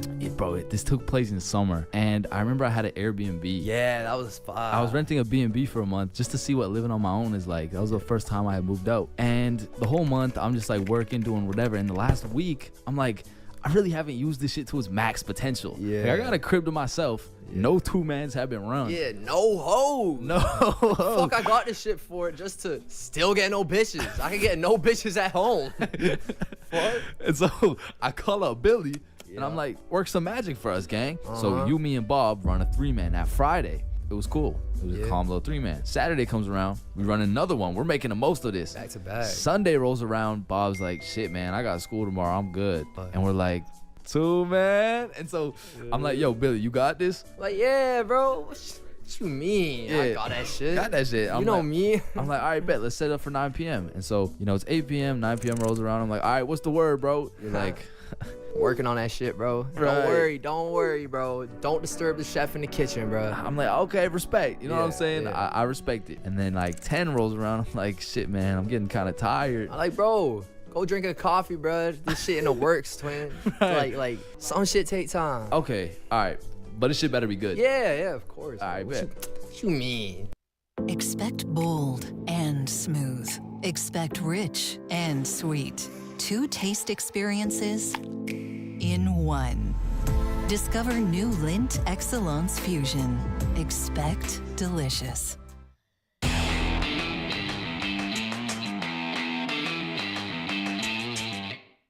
11 p.m. rolls around, bro. I'm like, yo, where is there a 2-man? Yeah, it's like hour by hour, the hope in your face just slowly, like, it's like watching like the mugshots of somebody over a couple years, bro. Literally, but you're like, yo, no, don't worry, it's worth it, bro. Yeah. And 12 a.m. rolls around, you're like, it's done, it's set up. And so I'm like, oh shit, I bet. Yo, send me a picture. About that, bro. What do you mean? Just send me a picture. I mean, is you hungry or you not, bro? Oh fuck, man. Like, is you eating for satisfaction or you eating for fuel? Which one, bro? Oh shit, man. Cause like, nah, I'm gonna keep it real with you right now. Like, shit, man. You gotta do what you gotta do. But at Right. the same time, you wrong for even going, twin. Right. So now it's game time. I finally pull up to Chain's crib, go up the elevator. We kicking it in the crib, making sure everything's, you know, set up for the girls to come through. Hell yeah. It's fire, you know, it's vibes inside. Throwing some cologne. Yeah, and she, I'm like, Valentino. yo, on God. I'm like, yo, she just hit my phone during the Uber, bro. And it's like, that suspense, bro. We're like, damn, we ready. And you're Yeah. kind of like, I don't know, maybe you got some wishful. I wouldn't have faith in myself, but you had some wishful The thinking. whole twin. time, never even seen a picture. Yeah, I don't even know what's going on. And then they text us, they're like, we're here. And so we're like, okay, bet. Come down the elevator, go to the lobby. Not here. We go outside. Not here. Yeah, we look around like, what? Text them. We're like, where you at? They're like, we're here, but we're just like around the corner. We're like, okay, just meet us at the lobby. They're like, we can't. Bro, they said we can't? Fuck you mean you can't? You and like the fucking 10 gang members you brought to come steal our kidneys? Literally. You fucking, boy, are you gonna take my foreskin? What did he say? Bro, we deadass expect to get jumped, but we're like, shit, man, we just gotta see it through, bro. Yeah, bro. So we walk up, we're like, game plan, if there's a bunch of big dudes, we're running. Yeah. Simple as that. We're not fighting. Like, what are we doing? Yeah. So we're walking up slowly, and as we walk up, we just see this one girl standing there, just looking at us. We're like, okay, we're looking in the bushes. Oh, we don't see none. And as we get closer, we look down to the right of her, and there's a girl sitting down on the curb. Yeah. Panicking, like tweaking on the phone. And so we're talking to this one girl who's not on the phone because we don't want to bother her. And we're like, yo, yeah, what's we up? don't want any part of that Yeah, shit. and bruh. this is your girl. We'll call her Kendall. Kendall. Yeah. We'll call the girl tweaking on the phone like Patricia. Yeah, I think that name. Yeah, fits. definitely, bro. And so we're talking. We're like, what's wrong? Like, what's going on? Sorry, my friend's kind of going through it right now. We're like, yeah, we see that. Yeah. What you mean though? Like, Yeah. She's like, she's like getting into it with like our roommate or some shit. Yeah. And like, what was it even about, bro? Like, I don't know, but she was on the phone talking about fuck you, like this, that, and I'm bro, like, damn. She acted like she just like fucking stole her identity and like opened up 5 different loans or some shit. Like it was some crazy shit. And so we're just standing there for 10 minutes. Yeah. Until she's done the phone call. Finally puts down the phone. And I talk to her and I'm like, hey, what's your name? And she just like avoids eye contact. One word answer, Patricia. Like, oh shit. So my name's Shane. Yeah. Nice to meet you and shit. How that curb? Shit comfy. And so we start heading back and she follows us, of course. Yeah. And I'm really just trying to make conversation. Like she's not giving me much room. Like That shit was so awkward, bro. so awkward, bro. We get to the elevator, most awkward elevator ride of all time, bro. Yeah, like even her friend was being extroverted and shit. Yeah. But somehow that girl's like awkward power just overrode everything, bro. It did, bro. Like it was all powerful. It was. And that shit set the tone because we get to the room, we sit down on the couch, sits down as far away as she can on the couch. You're Yeah. next to your girl, but she's also next to your girl on the opposite side, right? Yeah. And so I'm like, listen, I kind of skimmed over this, but you did not do me nicely, my friend. What you mean? You didn't do me nicely, my friend. Like I said, I What you took one for the talking team. about? You took one for the team. We took one for the team, bro. And so Yeah. we're here at my crib, my Airbnb. Yeah. Sitting on this couch. How the layup was set up is there's the couch in the corner, TV across from the couch, but then on the other side of the room was the kitchen, and we had a little island Some area. open concept shit. Exactly, Yeah. exactly. And so I go over to the island. You just social distancing at this point. Yes, bro. I'm not feeling her. She's good off me. we're good. You need to create some space. Casual, bro. right? Yeah. And so I'm at the island, and I don't want to just leave because it's my crib. Yeah, what? And I literally have nothing else to do but assess your game. Like, I'm just listening to what you're saying. Yeah. I'm like Coach Carter in this bitch. And I swear I like knew you was doing that, so I was saying stupid shit to like keep you entertained, bro. You were like, yo, I fuck with astrology. Yeah, I was saying some dumbass shit. But I'm waiting there. 5 minutes goes by, I'm getting bored. 10 minutes goes by, I'm rotting. 20 minutes goes by, it's Bro, like I got it. Fucking decaying, bro. I was decaying in my fucking skin. Ooh. Fuck. Ooh, change had an accident. Shut the fuck. I'm at the island. 30 minutes goes by, and something comes over me, bro. Yeah, bro. I don't know if you've ever been in a situation so bad that you gotta break the matrix. Yeah. For yourself. Yeah. Not even to better the situation, but just as like a personal thing. You know? Yeah. And what else is there to even do in that situation to break the matrix? So I take a deep breath. Yeah. Breathe in. Wholeheartedly with my chest. Yeah. Yo. Everyone turns and looks at me. What's up? I like mad dick, bro. Pure silence, bro. Bro, everything went silent for a second. I look at the girl that I'm talking to. She just like kind of laughs a little bit. I look at her friend. No reaction, bro. Stone face. Like Literally. straight stoic, bro. Bro, Like, I think she was the NPC. I don't think that shit was in the dialogue. Like, it wasn't in her card. She doesn't know how to respond, so she just froze. Yeah. And to be fair, that was a cry for help. And you got the message, bro. I'm packing this shit up. yeah. It was a cry for help. It was. I was fucking losing my shit. And so you get both the girls and you drive them home or something. Like, Yeah, no, actually, bro, the girl I was with came to my house, and it was kind of like a little argument. She brought her friend into the bathroom. I heard them like arguing and shit. She like wanted her to Uber home. Yeah. And she was like getting salty because she didn't want to go see her roommate. yeah. You know what I'm saying? Yeah. So 30 minutes in, I'm like, fuck. Hour in, I'm like, damn. 2 hours in, I'm like, yeah, bruh. It's about time. Yeah. It's like 5 in the morning at this point, bro. I'm like, all right, I'm gonna drive you home. Yeah. And she's like, all right, I'm gonna give you my address. Bro, I punched this shit into maps for like 50 minutes, bro. God damn. Like 50 minutes. I'm Yeah. like, fuck, how much is Uber? Go to Uber. It's like $90. I'm like, all right, hell. fuck all that shit. Yeah. Go in my car, drive her home, bro. And I don't think we said a word to each other during the car ride, bro. Deadass. She just like she muted her mic, bro, and I just put on the Discord bot basically. Like I was playing music the whole time. Right. And I dropped this girl off, and I'm like, yeah, I'm gonna hit you. Fuck, I'm never gonna hit your ass. And so I drop her off, and I'm driving home, and this is one of the key moments in my life for real. I'm driving. I get stuck in morning traffic. Like the sun's beaming in my eyes, so like I can't really ignore the heat. Yeah. Even with the AC type shit. Yeah.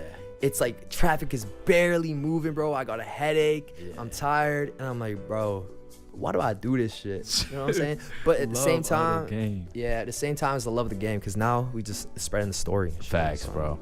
Yeah. Never again, bro. Yeah. Never again. Yeah, never. Hey, about that, I got a little 2-man for you, gang.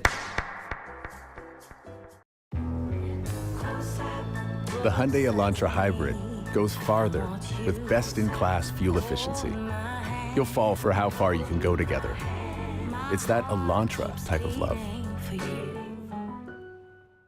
Bizim valideynlərimiz Şuşa haqqında, Şuşanın təbiəti, füsunkar havası və tarixi haqqında bizə hər zaman danışıblar. Biz bunu həmişə xəyallarımızda canlandırırıq, lakin 2024-cü ilin may ayında biz Şuşaya köçdük və Şuşaya köçən ən gənc ailəyik. Reimagining smart cities and modern housing post-conflict is a global challenge. Karabakh is a region that started that process to rebuild communities. Part of its vision is to weave in tradition with modernity and sustainability. When former IDPs, internally displaced persons, when they come back to their homeland, they get all the facilities, they get housing, they get all social infrastructure, they have schools for their children, they have local markets, they have beautiful local neighborhoods, and they have all the facilities that will let them live there in a very prosperous way. Karabakh and East Zangezur are known to be models of post-conflict urban recovery, and there are reasons for that. Many residents have returned to settlements across the districts, towns, cities, villages. That equates to around 60,000 people living, working and studying. It's a very big area and consisting of very different type of terrain, different type of geography, climate. And of course, the task for us, for the planners, for architects and for engineers is to build their sustainable and resilient ecosystem. Arale village is an example of a smart village which uses technology to find digital solutions which are energy efficient. It's not about houses only, it's about the shape of the houses, it's about the streets that we're going to use it, it's about cycling lines, it's about educational facilities, service activities, governmental service activities, job opportunities. It's all around it. Arali sits in the green zone, which means alternative sources of energy such as solar and hydropower are integrated into everyday life. The massive reconstruction work started immediately. And in a few years, you can see quite a lot of residential settlement was established, social infrastructure, international airports was built, as well as the roads and the railways were developed. It has the hotel, which attracts the tourists. They walk around this village as well. And it has a hydropower station that we have built, which generates an electricity and which is enough power to supply energy to the whole village.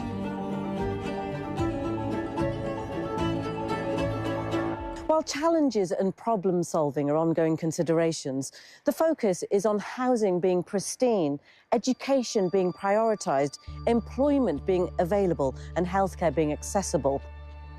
Şuşaya qayıtmaq tək bizim evlə təmin olmağımız deyil, həm də özümüzün, babalarımızın yurduna qayıtmaqdır. Həm Şuşanın tarixi mədəni irsini qorumaq bizim üzərimizə düşür, həm Şuşanı inkişaf etdirmək bizim üzərimizə düşür və biz də gənc ailə olaraq bu missiyanı yerinə yetirəcəyimizə söz vermişik və övladımız da Şuşada böyüyəcək. Today, Shusha is a flourishing town where we can see a lot of people, we can see a lot of new buildings in the same sense that were before, constructed from the same materials, using the same techniques, in the same style, modern, but in very good correlation with the old style. Every town, every region, let's say, has special architectural school which formed during centuries, sometimes millenniums. The sense of place is very essential and fundamental feeling to establish the connection with the place. And today we have detailed drawings, more than 400 historical buildings, dozens of maps from 19th, 20th century, and thousands of photographs which previously never published. And this allows us to restore and reconstruct historical buildings with high accuracy. There's no doubt that simultaneously building several smart developments is ambitious. However, it's clear to see that construction is well underway and residents are settling into their new environments.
Get the health advice you need from a professional, not your mom. Book an appointment with a pharmacist near you with PC Health. Carry me home. For a limited time, start your journey with just a $99 deposit. Get closer to glaciers and wildlife in Alaska. Explore iconic destinations across Europe or unwind in the Caribbean. Savor the journey with Holland America. You are the worst therapist ever, Dr. Blaine, so we're canceling you. Wait, guys, actually? Yeah, it's already trending on Twitter. No, like, do you actually think I give a fuck? This is Dr. Victor Blaine, a therapist who is currently being canceled on Twitter for his controversial methods. What kind of therapist calls his client ugly? How about you come look me in the eye and say that? Yeah, sure. Which one? I booked this therapy session because I need to know why people are bullying my precious son. Are you fucking blind? It's not my fault I feel like this. The cold weather triggers my seasonal depression. Then put on a fucking coat. Dr. Blaine, you say that your approach to therapy is one that actually works. If you truly believe that, how do you explain your 0-star rating on Rate My Therapist? Well, Steve, I think my rating is that low because I tell my clients the absolute truth, and the truth hurts. Interesting. One of your ex-clients tweeted, Dr. Blaine should have his therapist license revoked. He told me he wasn't going to sugarcoat the fact that I was gaining weight because if he did, my fat ass would probably try to eat it. Did you really say this to a client? Yeah, and I'll say this to her too. Maddie, if you don't like me making jokes about your weight, maybe you should try canceling your DoorDash account instead of me. So you think you don't deserve to be canceled? I'm just saying, if they're gonna cancel me for calling a fat client fat, then they need to cancel their fucking mirror too. These protesters have been outside of Blaine's house for hours. Dr. Blaine has bullied us long enough. Now it's our turn.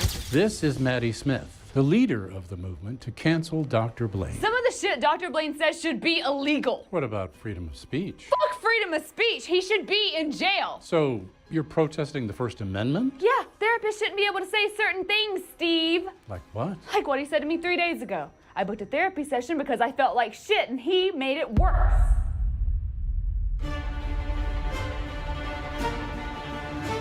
I hate my life. I let people push me around. Why do I let people push me around? No one takes my ideas seriously. I have to stop being so codependent on my boyfriend. But I wish he was here right now. Are you even listening to me? I'm not paying you $200 an hour to doodle in your notepad. He told me I needed to start working out and eating healthier. Such a passive-aggressive asshole. See? I feel like you're not even listening to me. I feel like you're just doodling on your notepad. My mom wanted me to be a leader, not a follower. I'm a follower. I don't think I could do life without my boyfriend. This might be it for me. My boyfriend broke up with me today. Why aren't you saying anything? You're asking me to talk? Yeah, you're my therapist. It's kind of what I hired you to do. I'm just a little surprised because in the past 30 minutes you haven't let me get a single word in. Yeah, well, that's why I come here. To vent.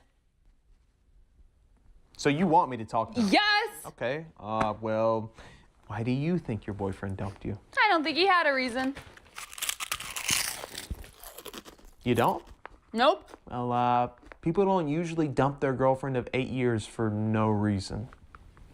So what are you trying to say? Just that you're not addressing the elephant in the room. Really? I didn't know there was a elephant in the room, Dr. Blaine. Could you maybe point it out to me? I'm looking at her. You are an asshole! You know what? I'm done with this. I'm gonna tell the world who you truly are. A narcissistic, body-shaming, victim blamer. I'd say I'm pretty misogynistic too. Oh, you are done, Blaine! What in the world is going on in here? 2,493. That's how many 0-star reviews Dr. Blaine has on Rate My Therapist. Do you think you could, arrest him for hate speech or something? No, I cannot arrest someone for being a meanie to my sister. But he's hurt so many people. He is just some asshole therapist. But you know who's really out there hurting people? The silent snatcher. The silent snatcher. He has already killed 9 innocent people in my city, and I am going to do whatever it takes to catch him. Well, if you're not gonna take this seriously, I'm gonna invite over some people who will. Who? Some of the other people who left a 0-star review on Rate My Therapist. Maddie, that is a seriously bad idea. The silent snatcher is on the loose in our city, and you want to invite over a bunch of mentally ill strangers? Just because they go to therapy doesn't mean they're mentally ill. It doesn't? No! I go to therapy, dumbass. Do I look mentally ill to you?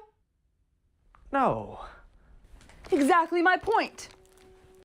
Grab lunch, drop off the kids, shop around for a new phone and plan, compare prices, gigabytes, offers that bite, grab a bite, find a better plan for getting a new phone plan. Or you could just go to the mobile shop. How did you... I know the look. At the mobile shop, we help take the stress out of getting a new phone plan by comparing leading providers to find a great price for you, right in your grocery store. Use all the PC Optimum points I've earned on my new phone and groceries. The mobile shop, where PC Optimum members shop mobile.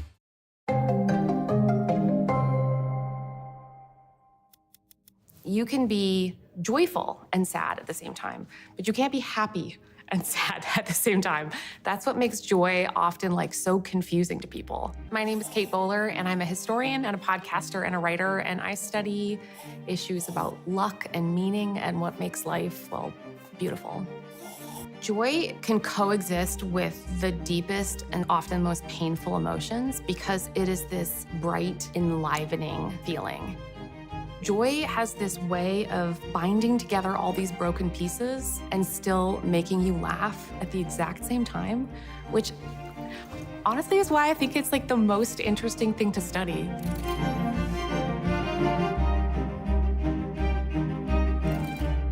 I spent a really long time as a very unlucky person. Actually, that's not true. Briefly, I was extremely lucky.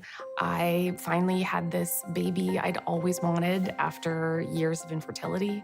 Then I got my dream job at Duke University, which does not sound like everybody's dream, but all I ever wanted to do was be a historian and hide myself away in a turret with books and gargoyles and many grateful students. And I was married to my high school sweetheart, and I just had the feeling like life was just finally paying off. And then I had a really devastating season of powerful unluck. I was diagnosed with stage 4 cancer after a really long, awful stretch of begging for care. And then after that, it was almost like happiness just wasn't enough anymore. I was just never gonna be able to add up my life in the same way. So I needed something more existentially gritty. I needed joy. There are certain powerful experiences like joy that can actually help you be carried throughout a terrible time and into a new season. And so that's what I went looking for. People often confuse happiness and joy because it all just sounds like the positive end of the spectrum. They just think they're synonyms. That's partly because Americans are obsessed with happiness. We have an enormous happiness industry. Happiness will start to look like well-being and self-care and flourishing and kids in matching denim. But joy is actually something much more complicated. Psychologists make a pretty fine distinction between happiness as a definable set of qualities, as ease, as a kind of psychologically relaxed state. It's also really contextual, meaning that it's cumulative. It happens because things have gone well. That's what makes happiness lovely, but also makes it very fragile. One thing goes wrong, and you can topple the whole mood of happiness. Joy engages not just the dopamine and the happier parts of our brain chemistry, it still coexists with our stress systems, with really dark emotions, with despair, with enormous pain, meaning that we're not escaping the reality of what we're in, we're adding another layer on top of it. Joy is one of the most powerful human emotions, not just because it is sweet and fleeting, but because of its enormous capacity to change us. It makes us more grateful. It makes us more hopeful. It delights us, which is to say, it makes us laugh. It's this great existential yes that reminds us that life is still worth loving, even in the midst of the worst times. It allows us to look at reality with new eyes. And also, you just have this feeling like no matter what, I see it all, and somehow it's still good. Joy has a very special place, in particular in the Christian tradition, as a gift, as like a divine gift. It's a moment of being beyond yourself that people of faith would describe as transcendence. And that's because you feel psychologically, it has this real bonding feeling. You feel very connected to everything. So that means you can feel very connected to other people. You might also feel very connected to the divine. Do you feel emotionally open to the possibility of things? Spiritually, psychologically, and just communally, joy is sort of the whole package of bringing together what can feel like a very unreconcilable experience. Most of the preconditions for joy are actually like the direct opposite of what we need to be our machine selves. There are a couple things that pop up over and over again as preconditions to joy. And I think one of the most powerful is emotional availability and connection. I think a person who wants to be surprised is a person who's much more likely to find joy. Ultimately, if we want to be more joyful people, we are probably going to have to put down the phone and close the laptop and think of ourselves as being experientially surprisable. So happiness is just an emotional state. Joy is a story. It is a feeling that somehow in your spirit, that it feels good to be alive, to be here, to be put together with whatever you have left. That's what joy can do. It can take you from the very bottom to the very top. And mostly what it takes is love. I think most people get joy wrong because they think it's a bonus level of happiness. I think it would be a huge relief to the person struggling with depression, to the person right in the middle of fresh grief, to the person who is just frankly deeply bored by their life, that joy is definitely for them. And I think it being both emotional and existential is what makes it feel gritty and real and like something that will carry you.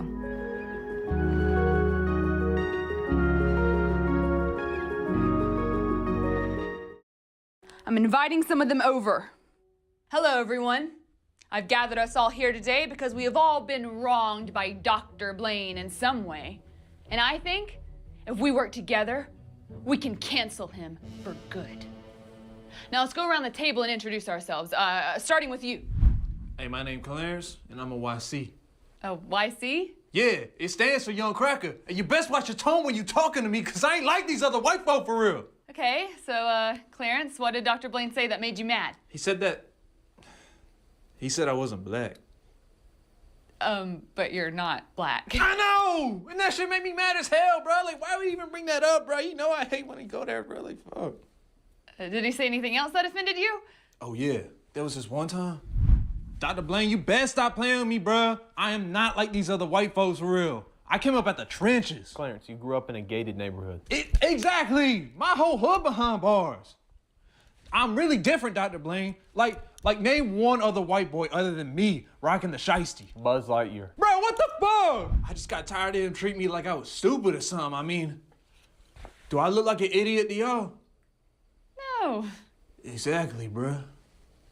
Well, Clarence, we're gonna do everything in our power to take him down. Now you, introduce yourself.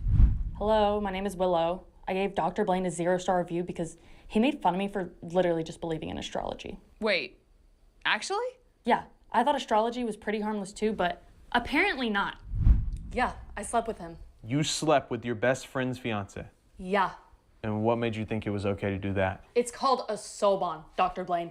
We were drawn to each other because our signs are more compatible. So let me get this straight. You're saying that the universe compelled you to get railed by your best friend's fiance? Astrology is a little more complicated than that, Dr. Blaine. Like, do you even know what my sign is? Is whore a zodiac sign? You slept with your best friend's fiance? Yeah, and he judged me for it. What was the fiance's sign? He was a Virgo. Shit, I guess I'm a Virgo too then. Ew, no.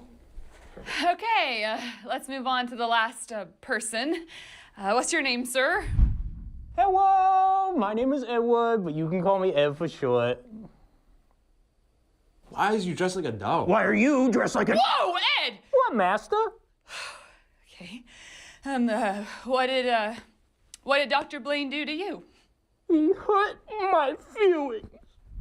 Dr. Blaine, I know you judge me for being a furry, but if simply dressing like this is what truly makes me happy, then is it really that weird? Yes. He also judged me for still living with my mom. Oh, well, there's nothing wrong with living with your parents for a few years after high school. Exactly. I'm only 34. I don't want that asshole to make another dime. One of you should come up with a plan to, like, stop him or something. Well, lucky for you guys, I already have a plan. We're gonna get Dr. Blaine canceled on Twitter. How we gonna do that? We'll do what he does. Tell the truth. Our truth. I'm gonna expose him for being a body shamer. Willow, you make a post exposing him for being a misogynist. Got it. Clarence, you expose him for disrespecting the black community. Bet. And Ed, you expose him for being, ableist. What's ableist? It's like when you make fun of somebody because they special ed. You're right. I always have been a pretty special guy. Do you think that's why he's been so mean to me? Because he's jealous? Sure. All right, guys. Let's do this.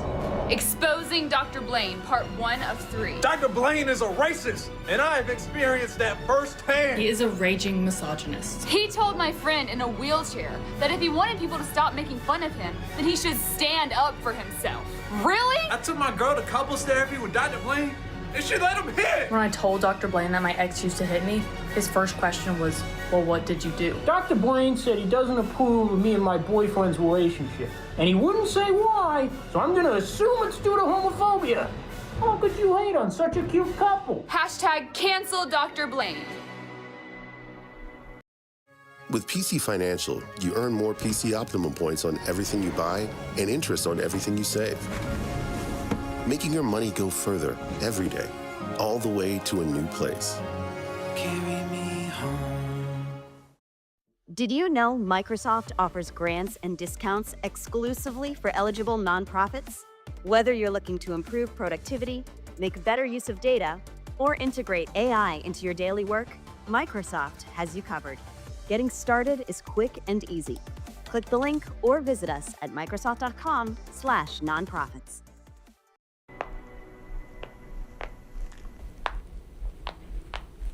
Holy shit, guys! Hashtag cancel Dr. Blaine is trending #1 on Twitter. Already? It's almost like people was just sitting on the app, just waiting for something to be mad about. When he sees this, his confidence will be destroyed. Did you not hear me? Millions of people hate you on Twitter. So, Twitter's not a real place. Shit, he's right. All right, fine. You want to deal with cancel culture in a real place? Not really. Well, too bad. We're gonna protest until you at least refund us for our last session. Come on, guys.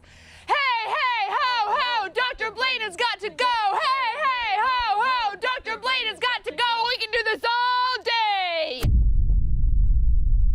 Hey, hey, ho, ho, Dr. Blaine has got to go. Hey, hey, ho, ho, Dr. Blaine has got to go. You guys are still out here doing this gay little chant? How the hell do you have this much free time on a Tuesday afternoon? We need that $200, and we'll do whatever it takes to get it back. Yeah. All right, fine. I respect the